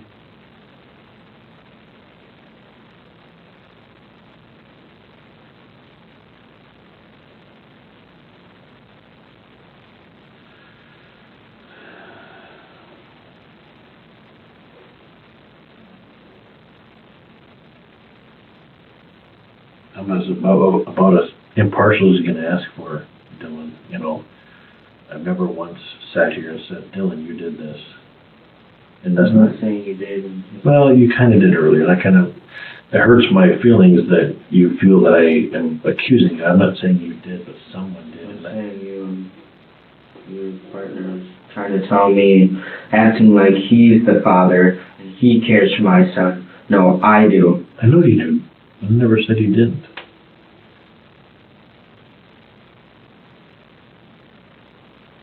You're right, Dillon. We are not Eli's father. That is you. You know far better than I do what has gone on at your house the last 2 months in his life. But based on my training and experience, and I'm basing that off of, like I said, the 23 years of dealing with medical examiners in cases just like this over those time, is these injuries don't happen from falling off of a couch, okay, or they don't happen from being stepped on by a dog. They happen from either squeezing too hard. I had one case where a guy sat on his child, and I had another case where he squeezed him. All these things where people were stressed out to the max. And in this case, very similar age, the other child, the guy was upset about no sex life with his girlfriend, the baby's mother. You know, I'm not here to pry into your personal life, Dillon, and if that's maybe what's going on, or a part of it even. You know, you're not alone. That other guys have felt the same frustrations. Bills, finances, oh my God, I could go on. I can understand the bills and finances part. You know that? Doesn't even matter about the bill. Nothing can pay the cost of his life. I agree with you, 110%. I agree.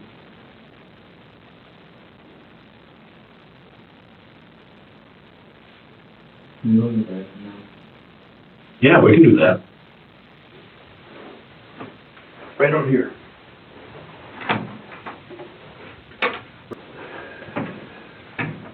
Feel better, bud? Yeah. I'm not feeling better. Well, at least you had to go to the bathroom, you had done that, right? Okay.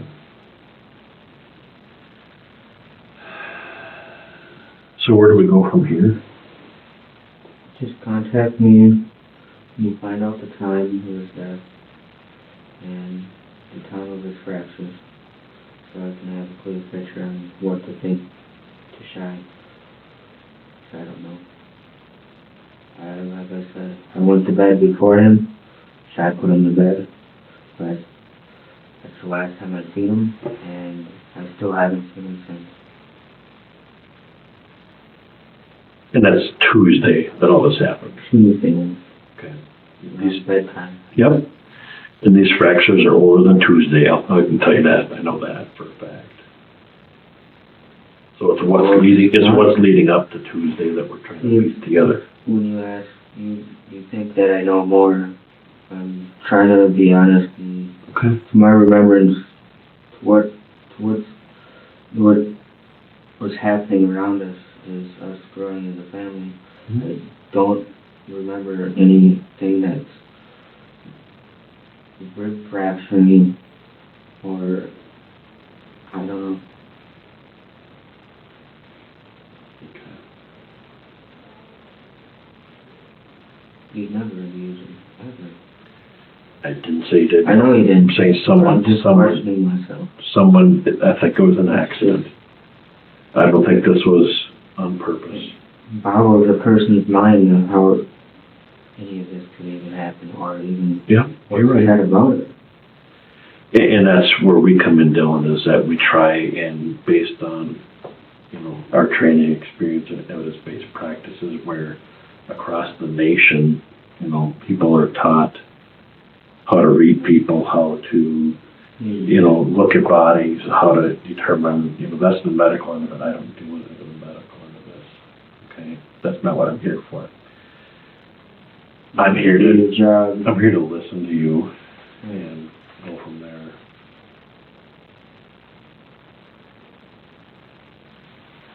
Sorry, I don't show no crying. It's just I cried all day yesterday,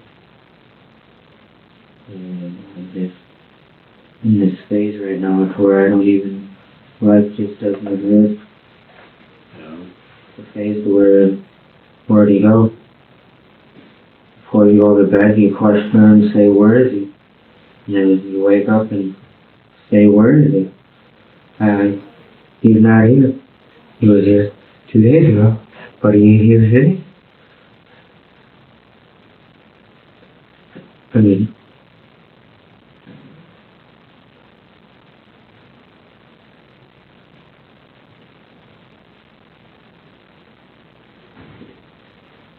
he was happy 2 days ago. He was good, happy, fed, bathed. Mm-hmm. I don't know. Babies are very forgiving, that. They know who their protectors are. They know. He's only 2 months old, though. But his body is telling us a story right now, Dillon. Telling us a story that it's not the story the story that I'm hearing is not what I'm visually or have a visual for. Okay. That's obviously not something that nobody ever expects or wants. There's no doubt about that. Okay. I agree 100% with you, Dillon. Okay.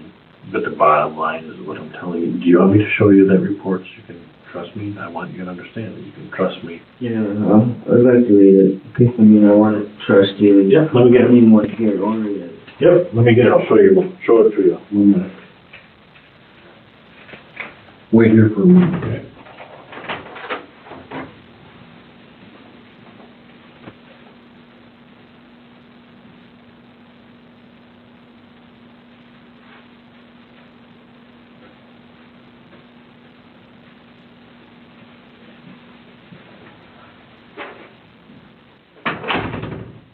Okay. Okay. Are you able to read that okay, or do you want me to read it to you?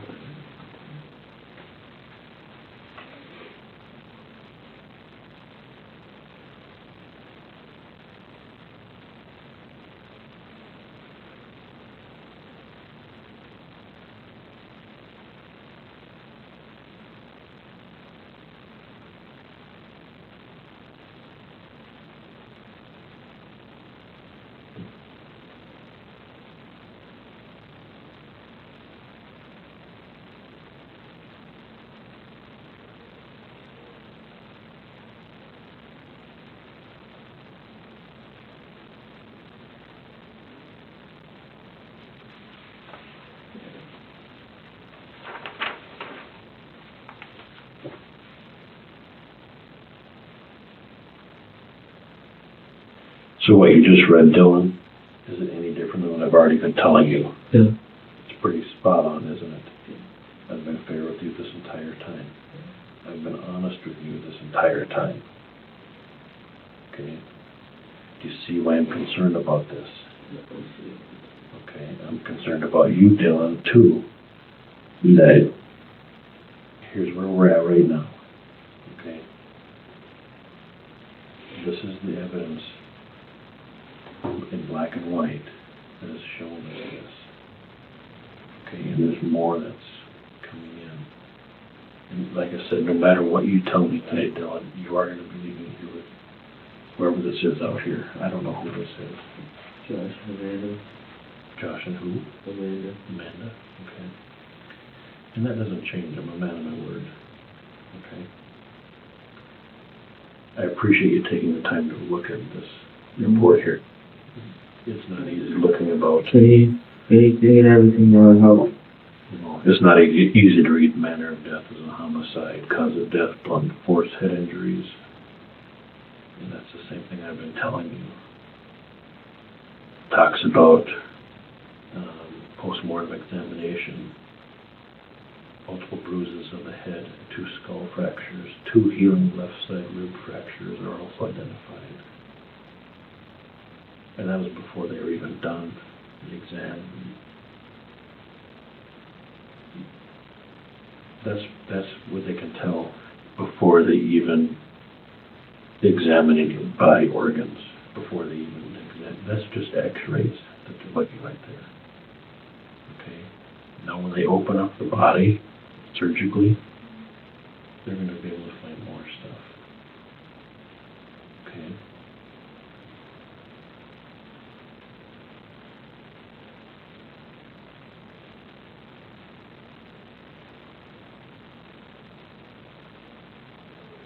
What did Shai tell you? She didn't tell me. She hasn't said much.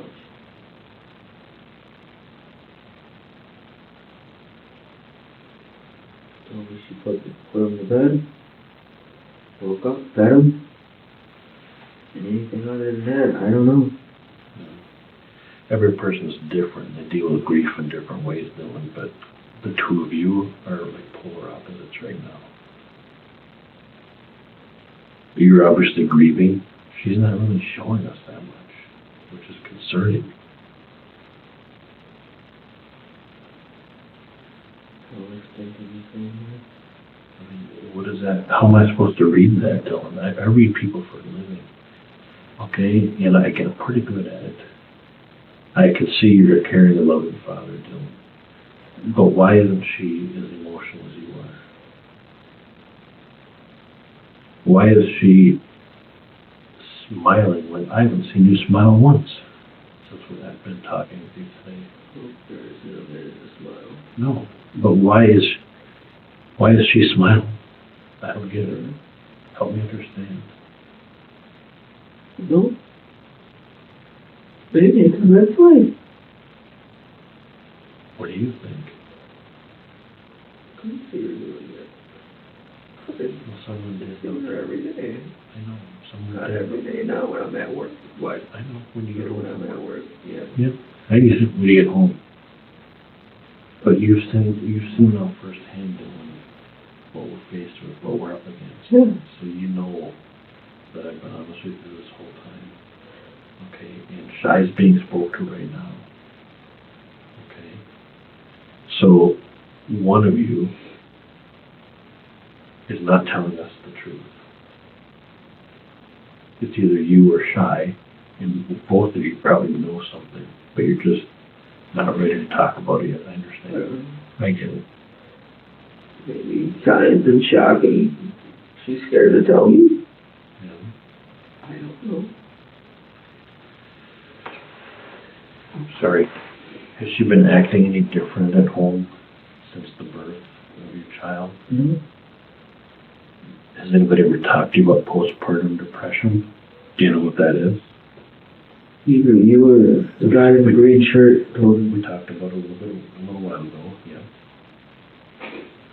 The emotions and the hormones and I mean, for 9 months, her body's been preparing for this new arrival, and all of a sudden, she's empty, she's gone, things have changed. This living life is outside of her body now. You're right.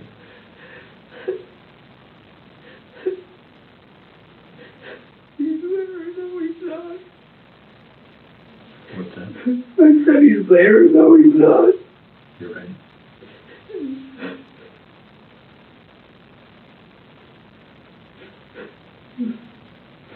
I'm supposed to be teaching the way of life. You're right. No, I was trying to do better for him, not me. It may have seemed that way because I was doing better, but I was doing it for him.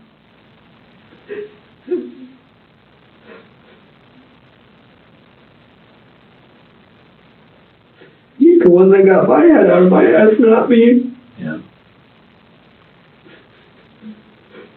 So let's honor him, and let's do the right thing.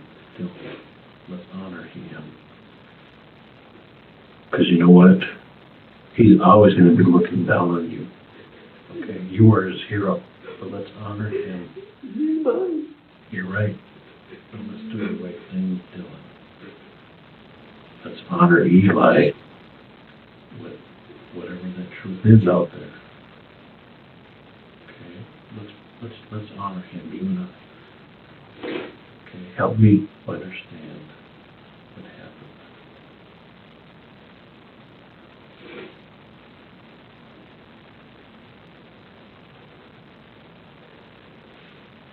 Not a visual, I tell you. Well, like I said, the last visual I had of him was when he went to bed. Yeah.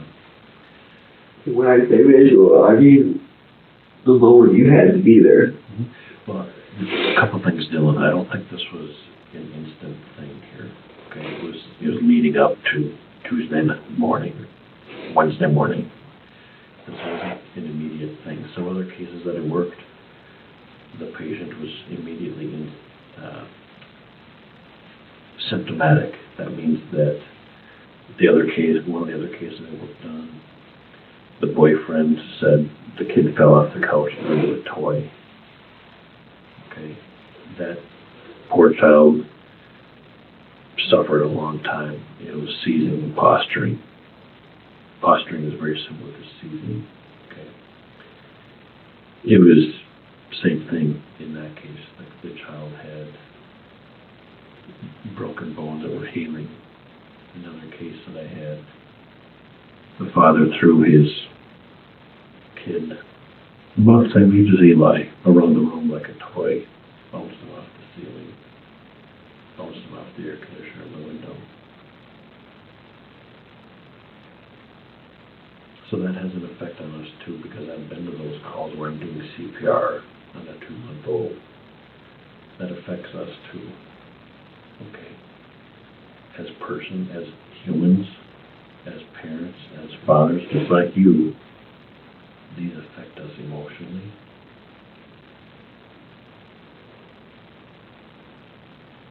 We need to do what's right for Eli.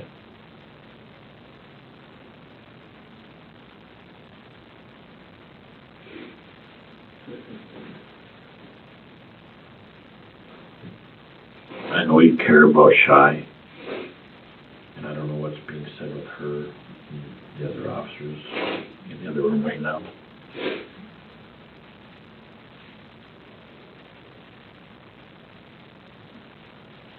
But this is the chance, Dillon, where we need to know exactly what happened, why it happened.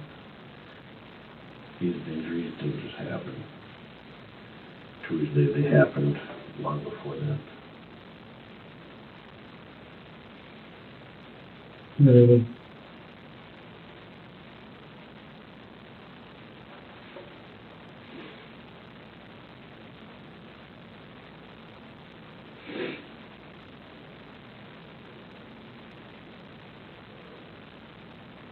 I want to help you move forward from this, to somehow grow from this.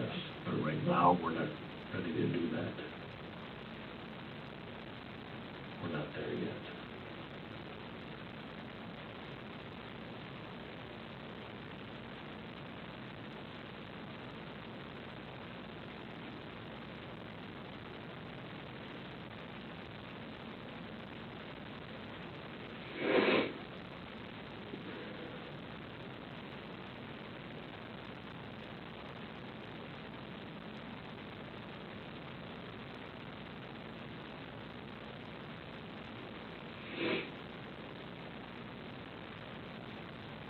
Mm-hmm.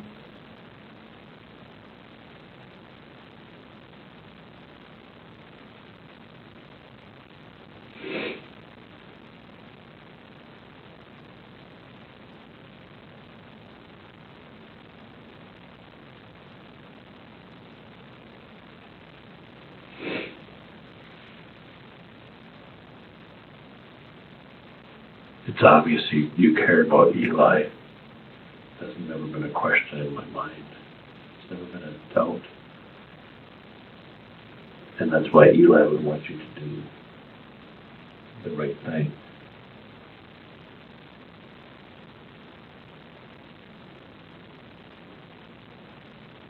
Eli's body's going to tell us a lot more over the next 24 to 36 hours. Okay.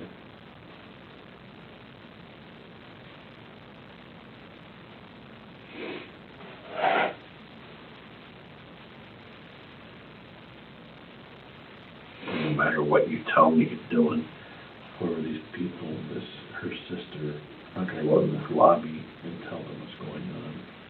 That's not their business. Okay? I've been honest with you to this point, and it's not going to change. But it's going to be my business when I'm going to question and Shai myself.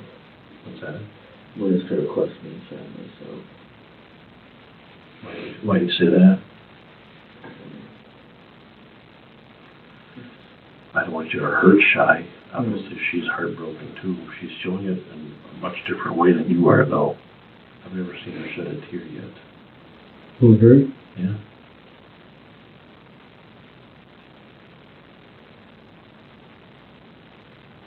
Has she ever been rough with him before? And you kind of like shake your head like, what the heck are you doing? No, not that I know. Not that I see.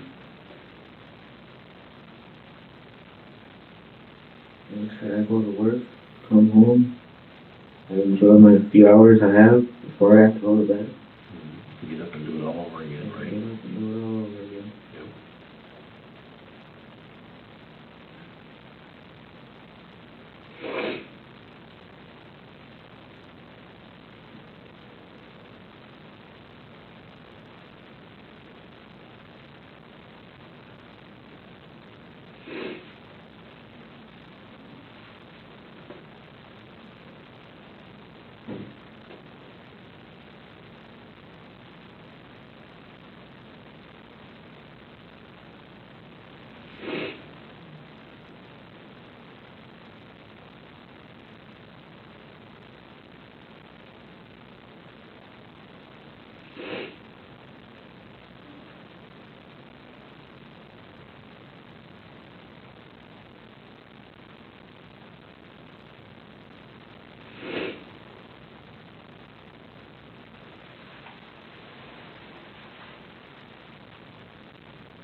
Are you afraid that someone's going to cast some judgment on you, Dillon?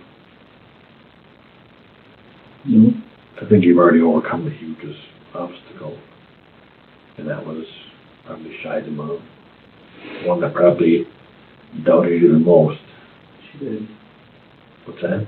She did. Yeah. She didn't want me over, didn't want to associate with me because I was just going down the wrong path. But after I got a job, started doing good, they let me stay with them for a while until we saved up to get our own place. She told us that. She's heartbroken too. I don't know if this is her first grandchild or not. It is. Okay. So, this affects so many people in so many ways.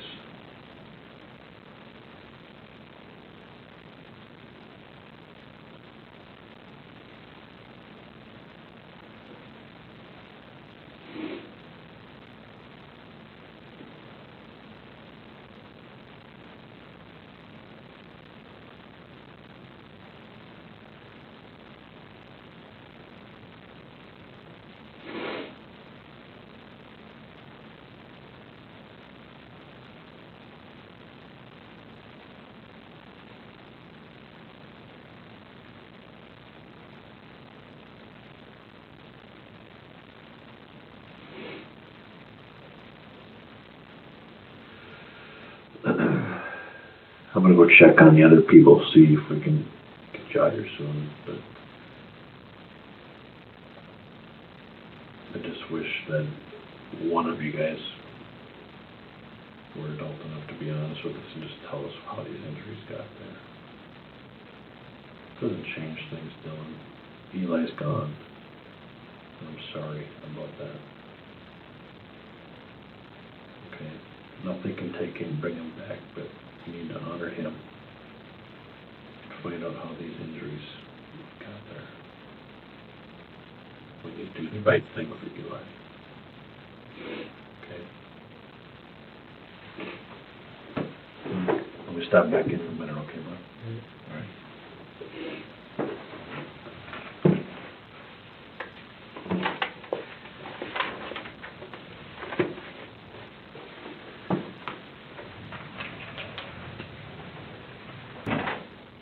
Dylan, do you need another water bottle?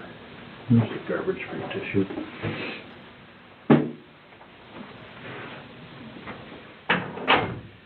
I didn't get a chance to talk with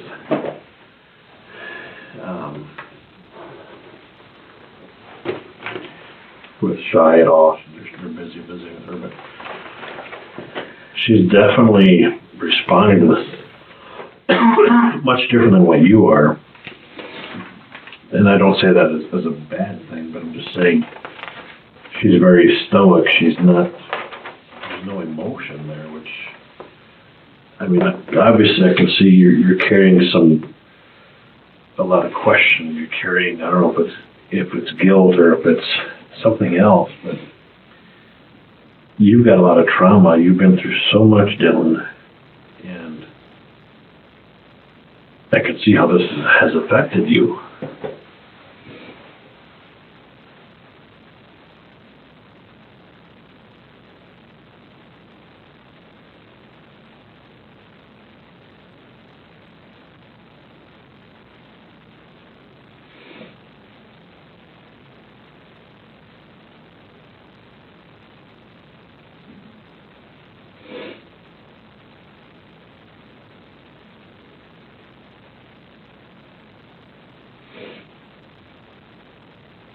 Sure, what I could answer that.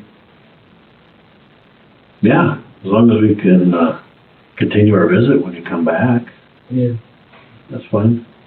Do you have smokes with you? Mm-hmm. Okay.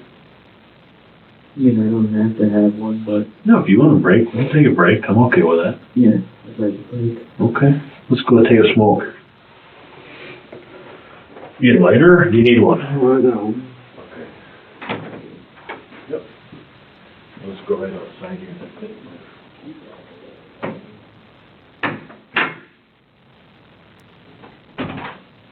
You need another water, Dillon?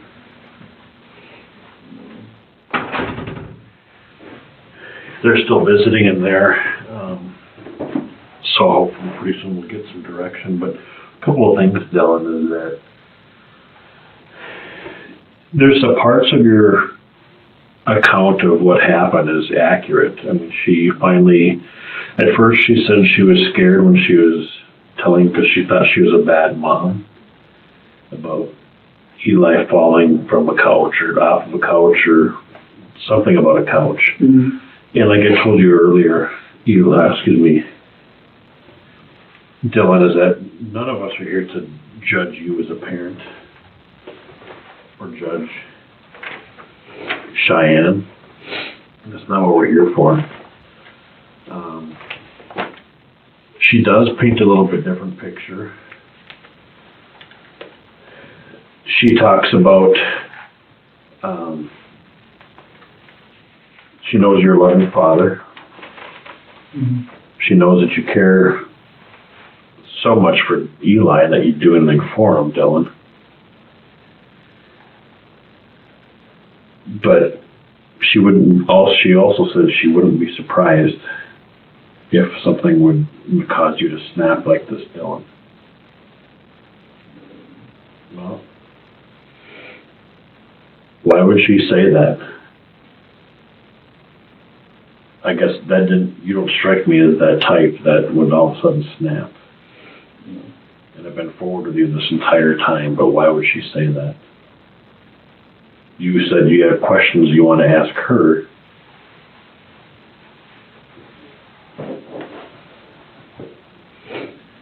It sounds that she's in the same boat, but has questions she wants to ask you now.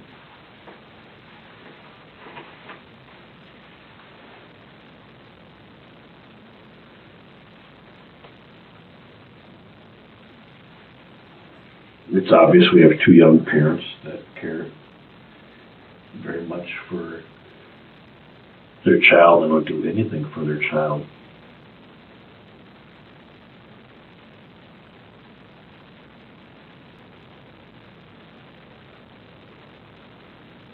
Your account of the last few weeks or month aren't matching what Shai is saying. So is Shai feeding us a line of BS, Dillon, or help me understand Shai? He's secretive. Why is that? I've never met her before. Help me understand. I don't know, she likes to hide a lot of stuff from me. Yeah.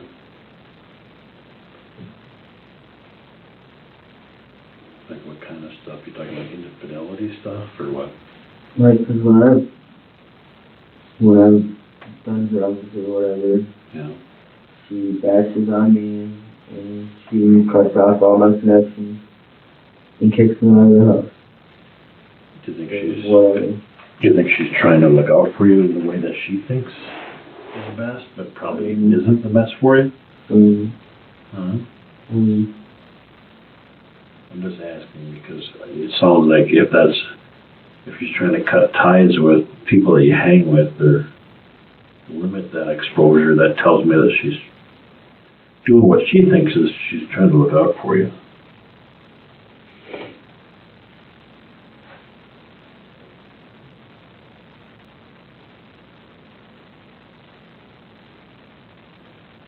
There's a couple of the friends that stopped by your place out front before you had went to the funeral home. I can't remember their names. Is it a Bayless? yeah, Taylor. Yep. He was trying to check on you, see how you're doing. He must have heard somehow. Yeah, he's one of my best friends. And then there was a girl with him. Yeah, his girlfriend.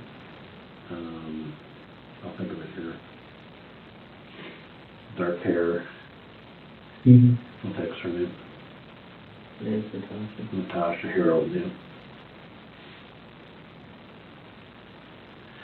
They're pretty shook up and they're both crying. Wanted to tell you, I forgot to tell you this, but they wanted to tell you that they were thinking of you. One of my best friends. Yeah.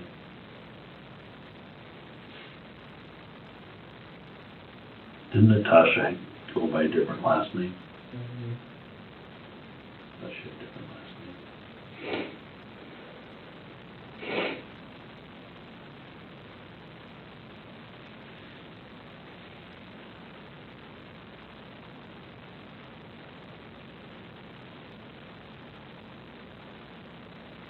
What is it that's so hard to talk about, Dillon?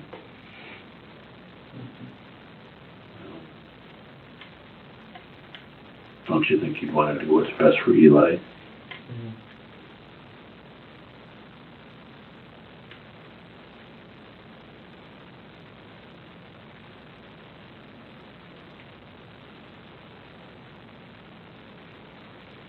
So, help me understand then how he had these rib fractures that were old but healing. He's only 2 months old. Bone takes 4 to 6 weeks to grow. Okay.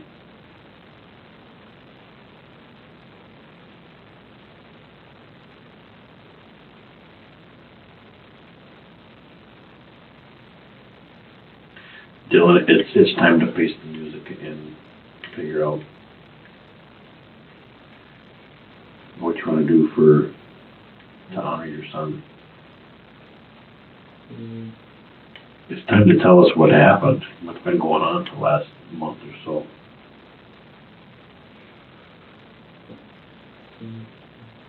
I was pretty normal day. I don't know.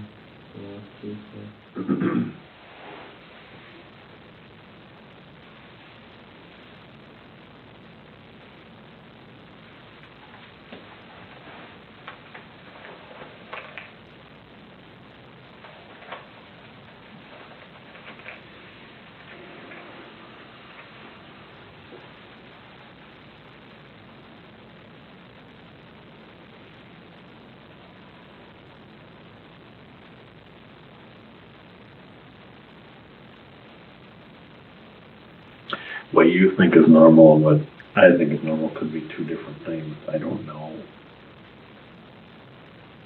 But there's obviously some history here that we're trying to find out, but the person who is telling us all the information can't talk, but his body's telling us this.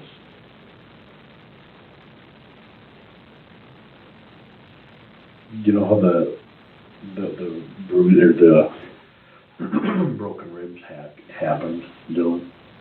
Okay, it isn't necessarily always from punching, but take, for example, your water bottle right here. Okay. So when you squeeze something, there's pressure that goes onto that from the internal organs and from the skeleton that protects those internal organs. Your water bottle right here. All right. So, okay, so that cracking that you hear from the water bottle is sometimes damage you can't see. You let go of the water bottle, it still has the dents in there. That's exactly what happened to Eli's ribs. I could see the dents right here in the plastic bottle, but unless I wasn't there to experience it, I wouldn't know how they got there. But I know that those dents happened. We just have to figure out how.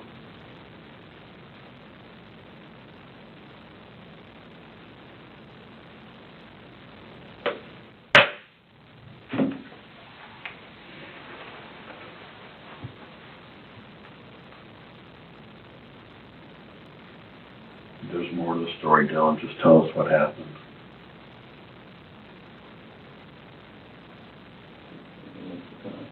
Dillon, I've given you the chance. I've been honest with you. I've been fair with you. Okay? I'm not stupid, Dillon. Okay? I'm still treating you as with respect. That's not going to change. But Dillon, there's more that you know that you're not telling us. Please don't insult my intelligence, Dillon. You're a smart man, and so am I. Okay? I don't hold any ill will against you, and that's not going to change. I've already told you, no matter what you tell me, you're leaving here today on your own accord. Whether I bring you back to Braham, or wherever you want to ride to, or your girlfriend's sister comes here and picks you up, it doesn't matter. You're still going to leave here. But we need to provide a better picture to help corroborate to the medical examiner what's happened here. I'm telling you, I would have seen something. I don't fucking know. So. But who else? No one's gonna sit here and tell me that I know something more when I don't. So. But I'm thinking that Shai must have talked to you at some point or confided in you. If your relationship is as strong as what I think it is, she's talked to you about something. She said something, or she, an open relationship is going to talk about things.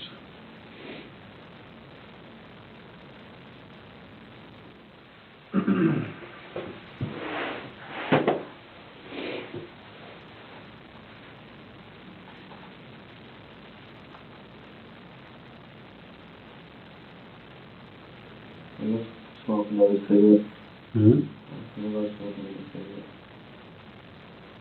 I Good. can't handle it. What's that? I can't handle it. Can handle what? The stress and Yeah. everything. We can go smoke. I'm okay with that. I don't like the questions being asked right now. Dillon, I haven't asked you any questions I can't prove up by medical documentation. Okay? Look at me when I'm trying to talk with you. I'm trying to explain something to you here. Okay? Do you have any inclination about everything that I've explained to you here? I don't think you do. Well, you had, and I'm telling you, Hey,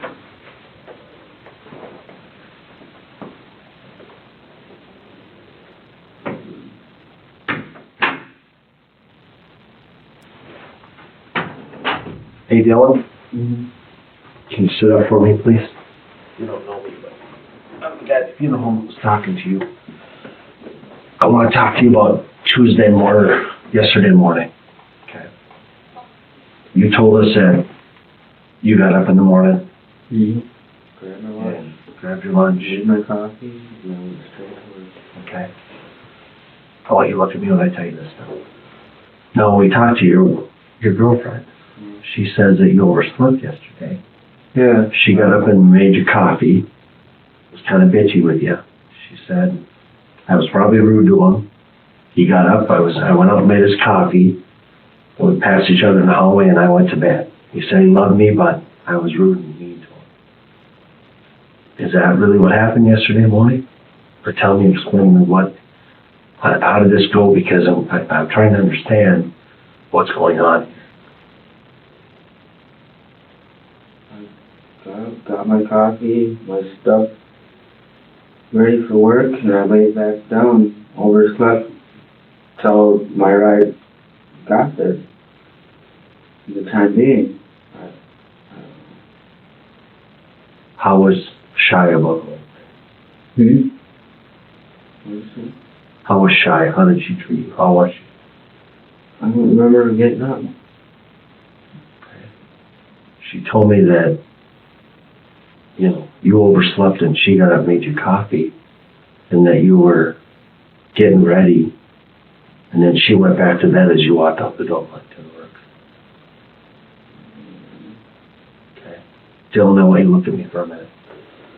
Okay, remember when you told my partner and you told Brent about the baby falling, getting hurt? Okay, you were honest and upfront about it. Okay, Shy was not. She actually denied it. She denied it 100%. Okay, gave her every out. Told her, hey, who's lying to me?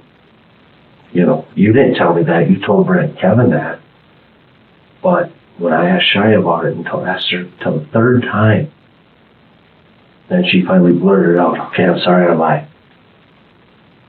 Okay? Why would she lie to me about that?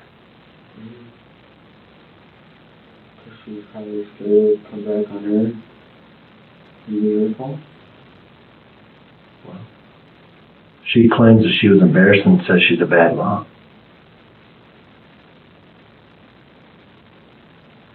Dillon, do you love your son? Of course I do. You love him more than anything? You understand that Shy loves him as well? And Dillon, you understand that I am here, just like I told you, if you know, because I'm here for your son. And for you as a parent. But you understand that I need to know what happened to Shy in the last few days, to Shy and Eli. No, I went to jail on Saturday, didn't come home till Monday. Back to work Tuesday morning. That was it. Okay. How did she react to you being in jail on Saturday? She left me a couple messages. And if I listen to those, which I'm going to have to now, how were they? They're good. She's telling me that she loves me, Eli loves him. Eli loves me, she loves me. I hope I get out. When did you go to jail on Saturday? Around 11:30, 12 o'clock at night. And I'm not going to judge you for any of that, but were you with Eli and her on Saturday morning? No, I was in jail. Or Saturday morning. Saturday morning. Yeah. Okay. And how was she? She went out to Grandpa's house for a little bit, correct? I recall what happened Saturday. Babysit. You were babysitting? She was babysitting. Yeah. And you went with Eli over to where she was at? Yeah, we're over babysitting with the kids. Okay. And then what happened Saturday night that you ended up going to jail? Were you somebody else's I had house? a warrant, yeah. Okay. For trespassing charge. Okay. And where were you at when you got arrested? Were you at home? You were at home in Braham? Yeah. So it was a Panabac warrant. It was a Canadian warrant. So you went to Kanabec County then? Yeah. Okay. And how was Shy? What, did the police just show up at your house unexpectedly? Yeah. And what time of night was that? Around 11:30. And how was Shy when the police came? Surprised. If I were to talk to the officers, tell me how her reaction was and how she was to them and to you.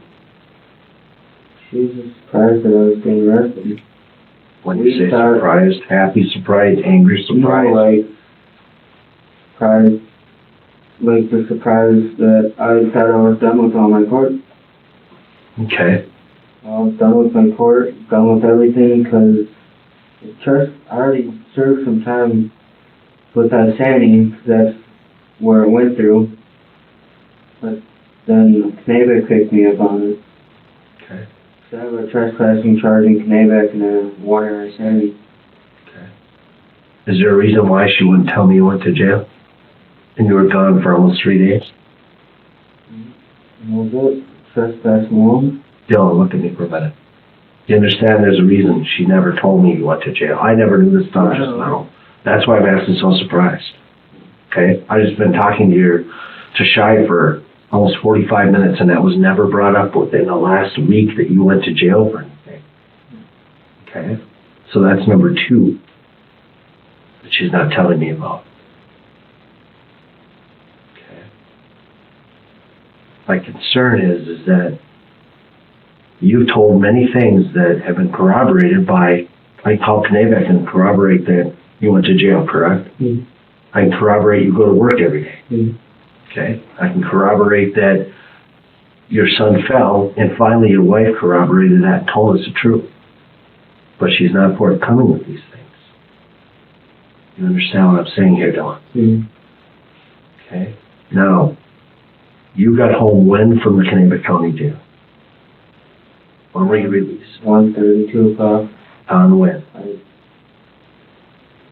Tuesday or Monday? Monday. In the afternoon? Yeah, it was past 12. How did you get home? I called the person I go to church with. Okay. And when you got home, how did that go? It went well. We went on like every other day that, you know. So Shy had fine, everything was happy. had Eli in her care for almost 72 hours by herself, with no help. Yeah. Nobody around to take a break like you do when you come home. Yeah. She talked about how great of a dad you are from 3:30 to 8:30 when you are there to help. Yeah. Okay. But now, she doesn't have that help. She's by herself. Saturday night, baby feedings. All day Sunday, baby feedings. Sunday night again, sleeping, baby feedings. Nobody to help, even on Monday morning, getting up, sleeping, sleep deprived. Okay. My concern, Dillon, truly, is there a point that something could have happened when you weren't even there, Dillon? Was shot. I don't know. I really don't know.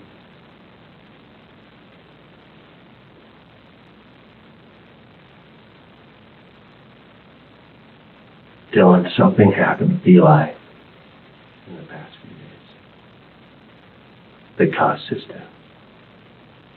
It wasn't a natural death. It wasn't sin.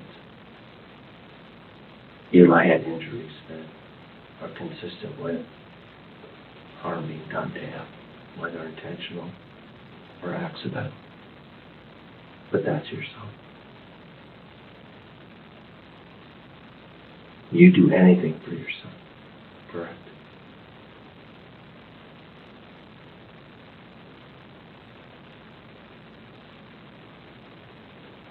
Dillon, I know as hard as it is in your heart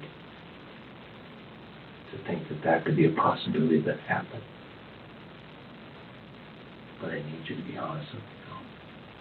For Eli. For nobody else. For yourself.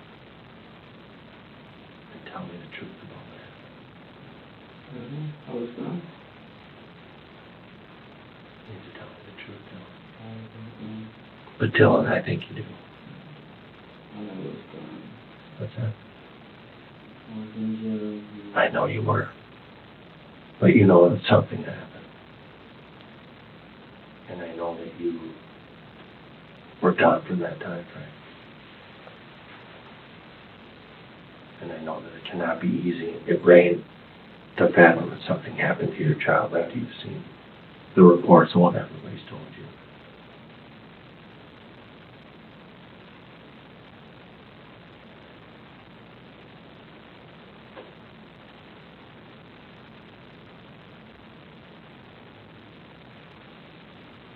Don't look at me for a minute, please.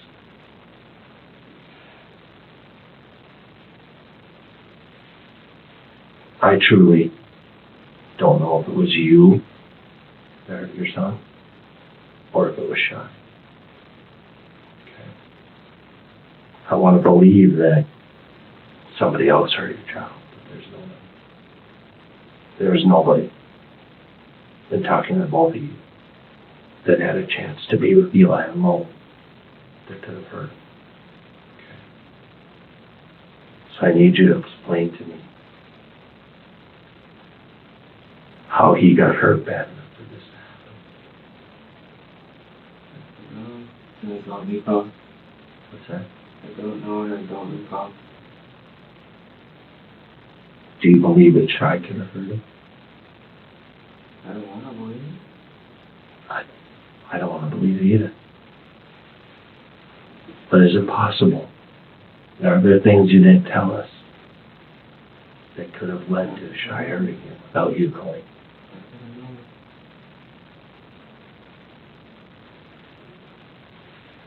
What are you going to do if you found out that Shy did hurt him? How is that going to make you feel?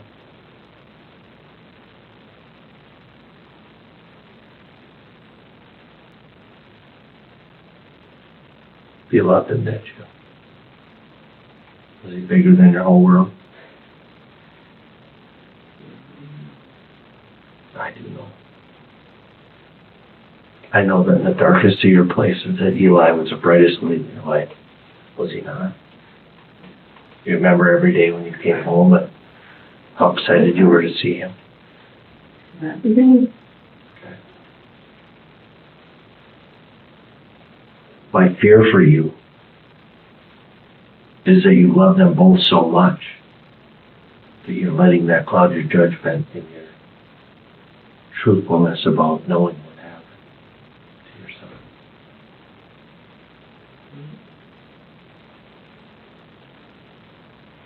I watch you sit here and I watch your emotions. I know that it hurts. I know that walking through the door yesterday at 1:30 in the afternoon changed your life for forever, did it not? The pain and the grief you felt, the loss of your son. So I ask you again, would it shock you and how would you react if we both knew that it was Shy that hurt Eli?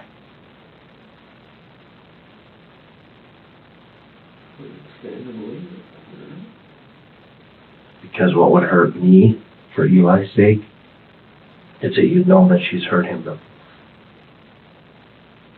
And you just disregarded it as a mom being frustrated or having trouble or being a normal mom that gets upset. And those things do happen. You understand that. It's part of being a parent. But somebody, somehow here, hurt Eli.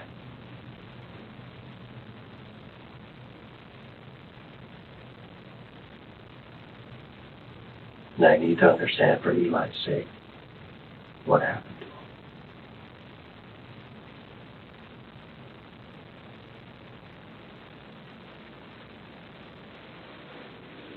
Tell me about it. Doesn't happen. I know what else wrong with things, so I want you to tell me if you honestly know that I don't. you've never, ever, ever, ever seen your wife hurt your child. No. Are you truthful in your heart that you've never hurt your son. I've never hurt my son. Nor would I. Okay. So how do we explain what happened? No, I do not know. Do you think it's important that we explain what happened? Yeah. Okay. And if you had any way of helping us do that, you would do that right now? I'm giving you all I know.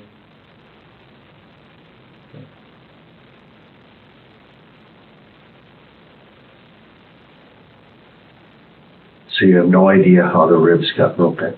Yeah. You have no idea how he got 2 fractures in his skull. He couldn't fall off the couch. That was all it. Yeah, and that wouldn't have caused this.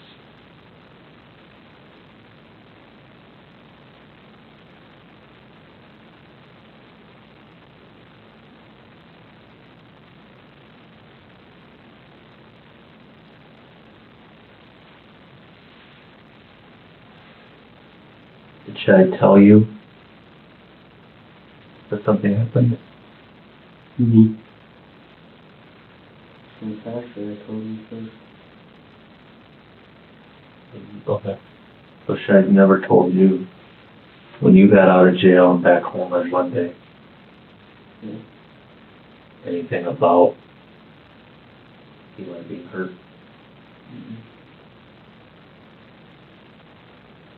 Not that she brought up.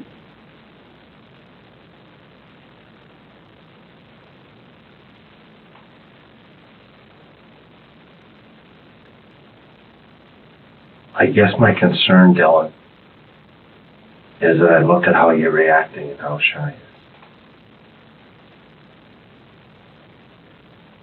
And I look at the truthfulness in you, and I look in the reserved judgment and the reserved actions that Shy is telling us. So, Dillon, I want to believe you 100%, and I guess I don't think you have any reason to lie to us, but why would we be getting the pushback from her and the truth from you? Why would that be happening here? Mm-hmm. Like I said, everything you've told us I corroborate, except for Eli's injuries. It's the only thing that stands in our way right now.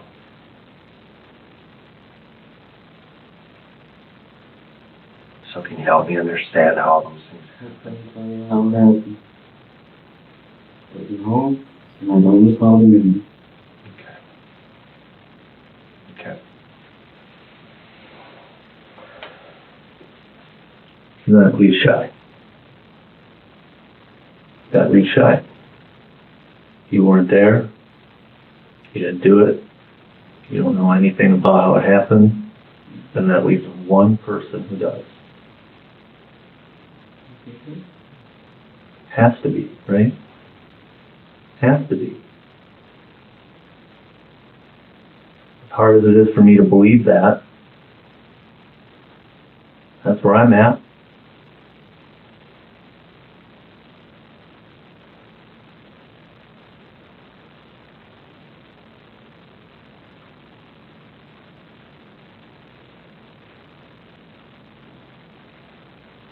Why would she do something like that?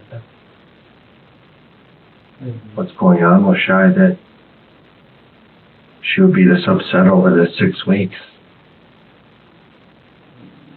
What does your gut tell you? You're not an idiot. You can put 2 and 2 together as easily as we can. But the only difference is you know her. You've known her a long time, 3 years, intimately.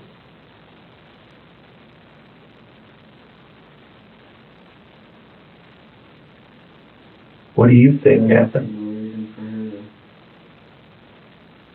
to do anything to set her off. Maybe there doesn't have to be a reason. Maybe it's, the videos you've seen that you've mentioned early on here. Maybe it's a situation like that. I mean, let's be honest, the weekends are your time to help out, and you weren't there this weekend because life happened. So now, time that's supposed to be for her, to get some help from you, she doesn't have that. Right? I mean, like I said, 1 and 1 equals 2. I think you're following where I'm going here. It has to be Shy.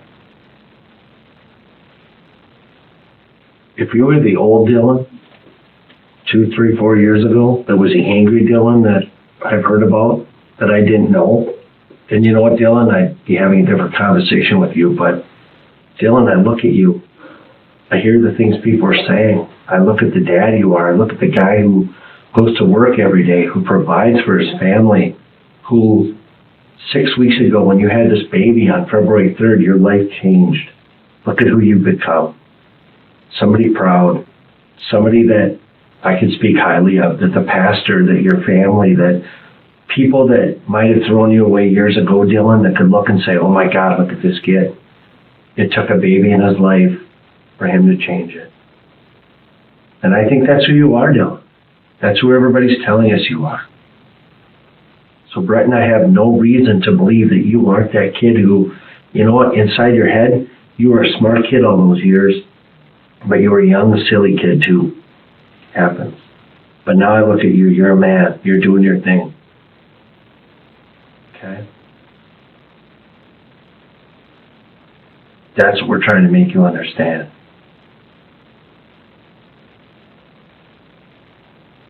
And just like Brent said, you were gone for Saturday, Sunday, Monday. Tuesday morning, you wake up, go to work. Wednesday, you oversleep. You guys have a disagreement. Okay. But you understand it's fueled another thing. Still sediment burnt over from the weekend. Right? You and I know that. She admits it. She says she was that way.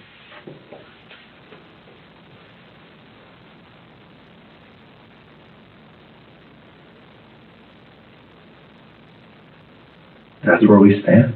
She's the only one that's not being completely truthful.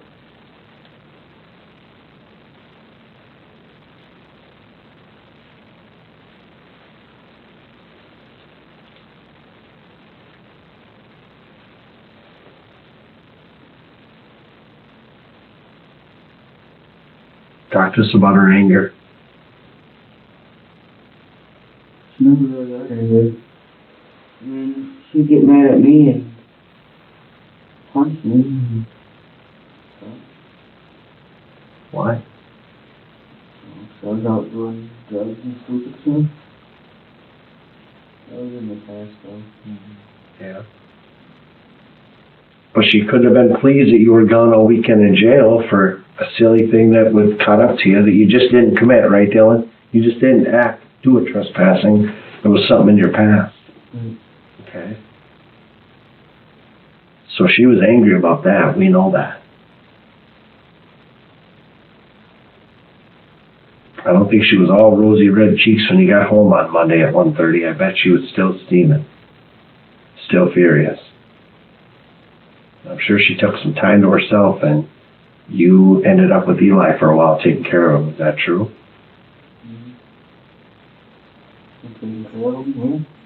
She's like, here you go. Here's your son. I want my time now. Like we talked about, like Brent explained to you.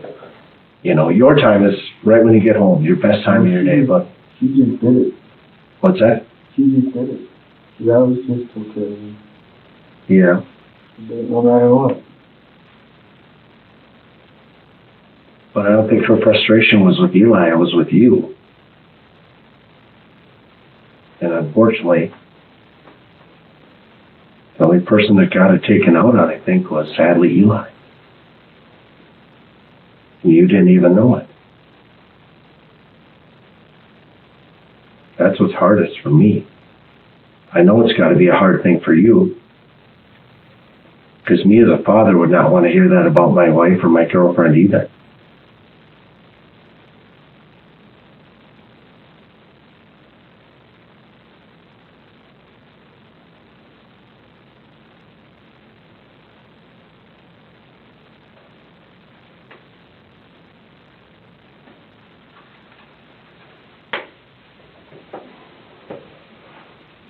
Dillon, what's it gonna take for Shy to tell us the truth? I don't know. You know her.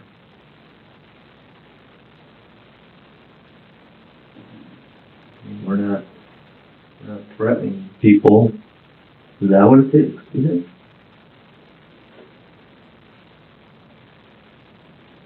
No?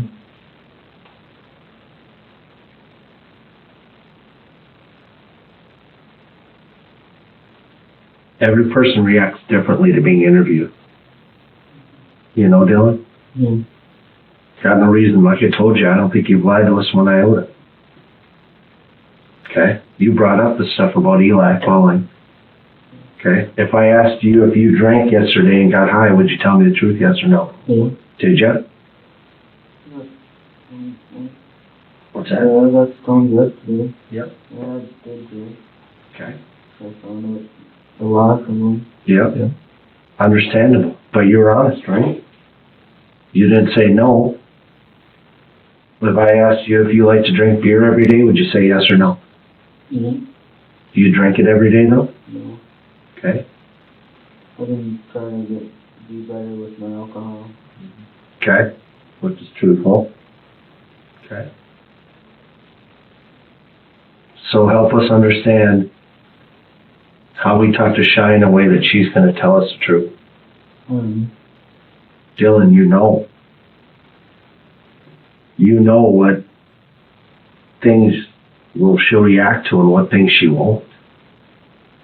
Okay? You know that I'm kind of coming in here and yelling at you. Neither is Brett. We're talking to you as gentlemen, treating you like a gentleman. Okay? If I was that other guy that was throwing stuff around the room and kicking things and screaming and yelling and putting you up against a wall telling me who murdered your child, I could be that asshole, but I'm not. Because it doesn't get me anywhere in my career. It doesn't serve the victims that I see justice. Okay? So tell me something that will help us to get some justice for Eli. You're his father. And I know as hard as it is, Dillon, in your heart and in your mind, you know what we're talking about. You know that something more happened. And I don't want to go in there and scream and yell at Shy. I don't want to treat her like that guy. That's not me. That's not Brent.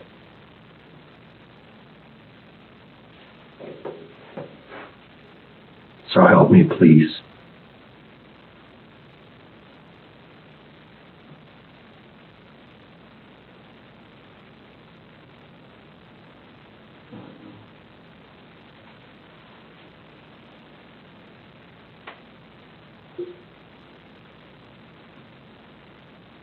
Dillon, sit up for 1 minute and just look at me. I want to tell you something. When I watched your interview with Kevin and Brett, I watched you first start out in the interview, and you're hurt, right? Don't get me wrong. I'd be in the same place, but you know what? When you talked about your son, you sat up, you were proud, you talked about feeding him formula. You knew how to mix the formula. You know how many dads your age know how to mix formula and water and test the bottle, right? You know how to test the bottle. Make sure it doesn't burn Eli's mouth. Mm-hmm. You talked about giving him a bath. You talked about your time after work. You're a proud dad. You're a proud person, okay? But when I watch you, when we talk about what's going on now with his hurt and Shy, you are going back to that person that I watched at the start of the interview. The person that's hurt. The person that's struggling with the belief that somebody hurt your child, okay? I want you as the proud dad. I want you as the man who loves Eli more than life itself to help me get to this point of understanding what happened. Okay? You understand where I'm going with that? There'll always be a place in your heart for your son. You will never, ever forget that. Nobody can ever take those memories from you, ever. You were lucky enough to have them for 6 weeks. I know many people who their children are stillborn. They never even get to as much as hold them and let that baby hear their voice, okay? You remember his smile, you remember his laugh, you remember his silliness, all that stuff, okay? So help me here, please, Eli. For Eli, I need to understand, Dillon, what it's going to take for me to understand, to get to Shy, how this happened. And I know you keep saying, I don't know, but you do. Okay? And I hate to ask you for this. I do, but I need to do it for Eli. I truly do. That's my job. And as a parent, I would do it in a heartbeat for anyone's child. And you and I don't know each other, Dillon. And maybe in a past life, if I hadn't been a cop and you hadn't been a kid from Braham, maybe we'd know each other. Okay? Excuse me. But I'm asking you right now to please help me, for your son's sake, to understand how to get to this point with Shy. Bring up the situation, what could happen? Do you think that a consequence for her will bring it out?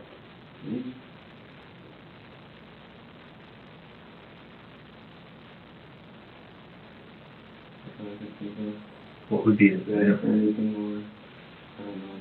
What would be an example of bringing up the situation? You guys have the evidence, don't you?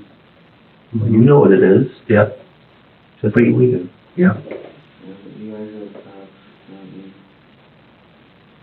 But you know how to read people, Dillon. You know how to get something out of your best friend. You know how to get something out of Shy. You know how to get something out of your boss, how to act, what words, how to talk to them. I don't want to go at her with threats. You know what I mean? I just want to go at her and talk to her like the mom who made a mistake. You understand me? Mm-hmm. Okay. That's really where I'm at, Dillon. You know what her biggest thing in there is about? Mm-hmm. That she's a bad mom. I don't think she's a bad mom. I think in her heart she loved Eli more than life, just like you. But unfortunately, something happened with Eli. And if it wasn't you,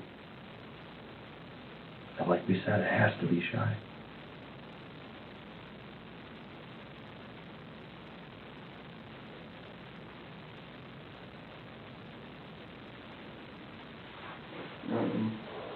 I've nothing else to say. Okay.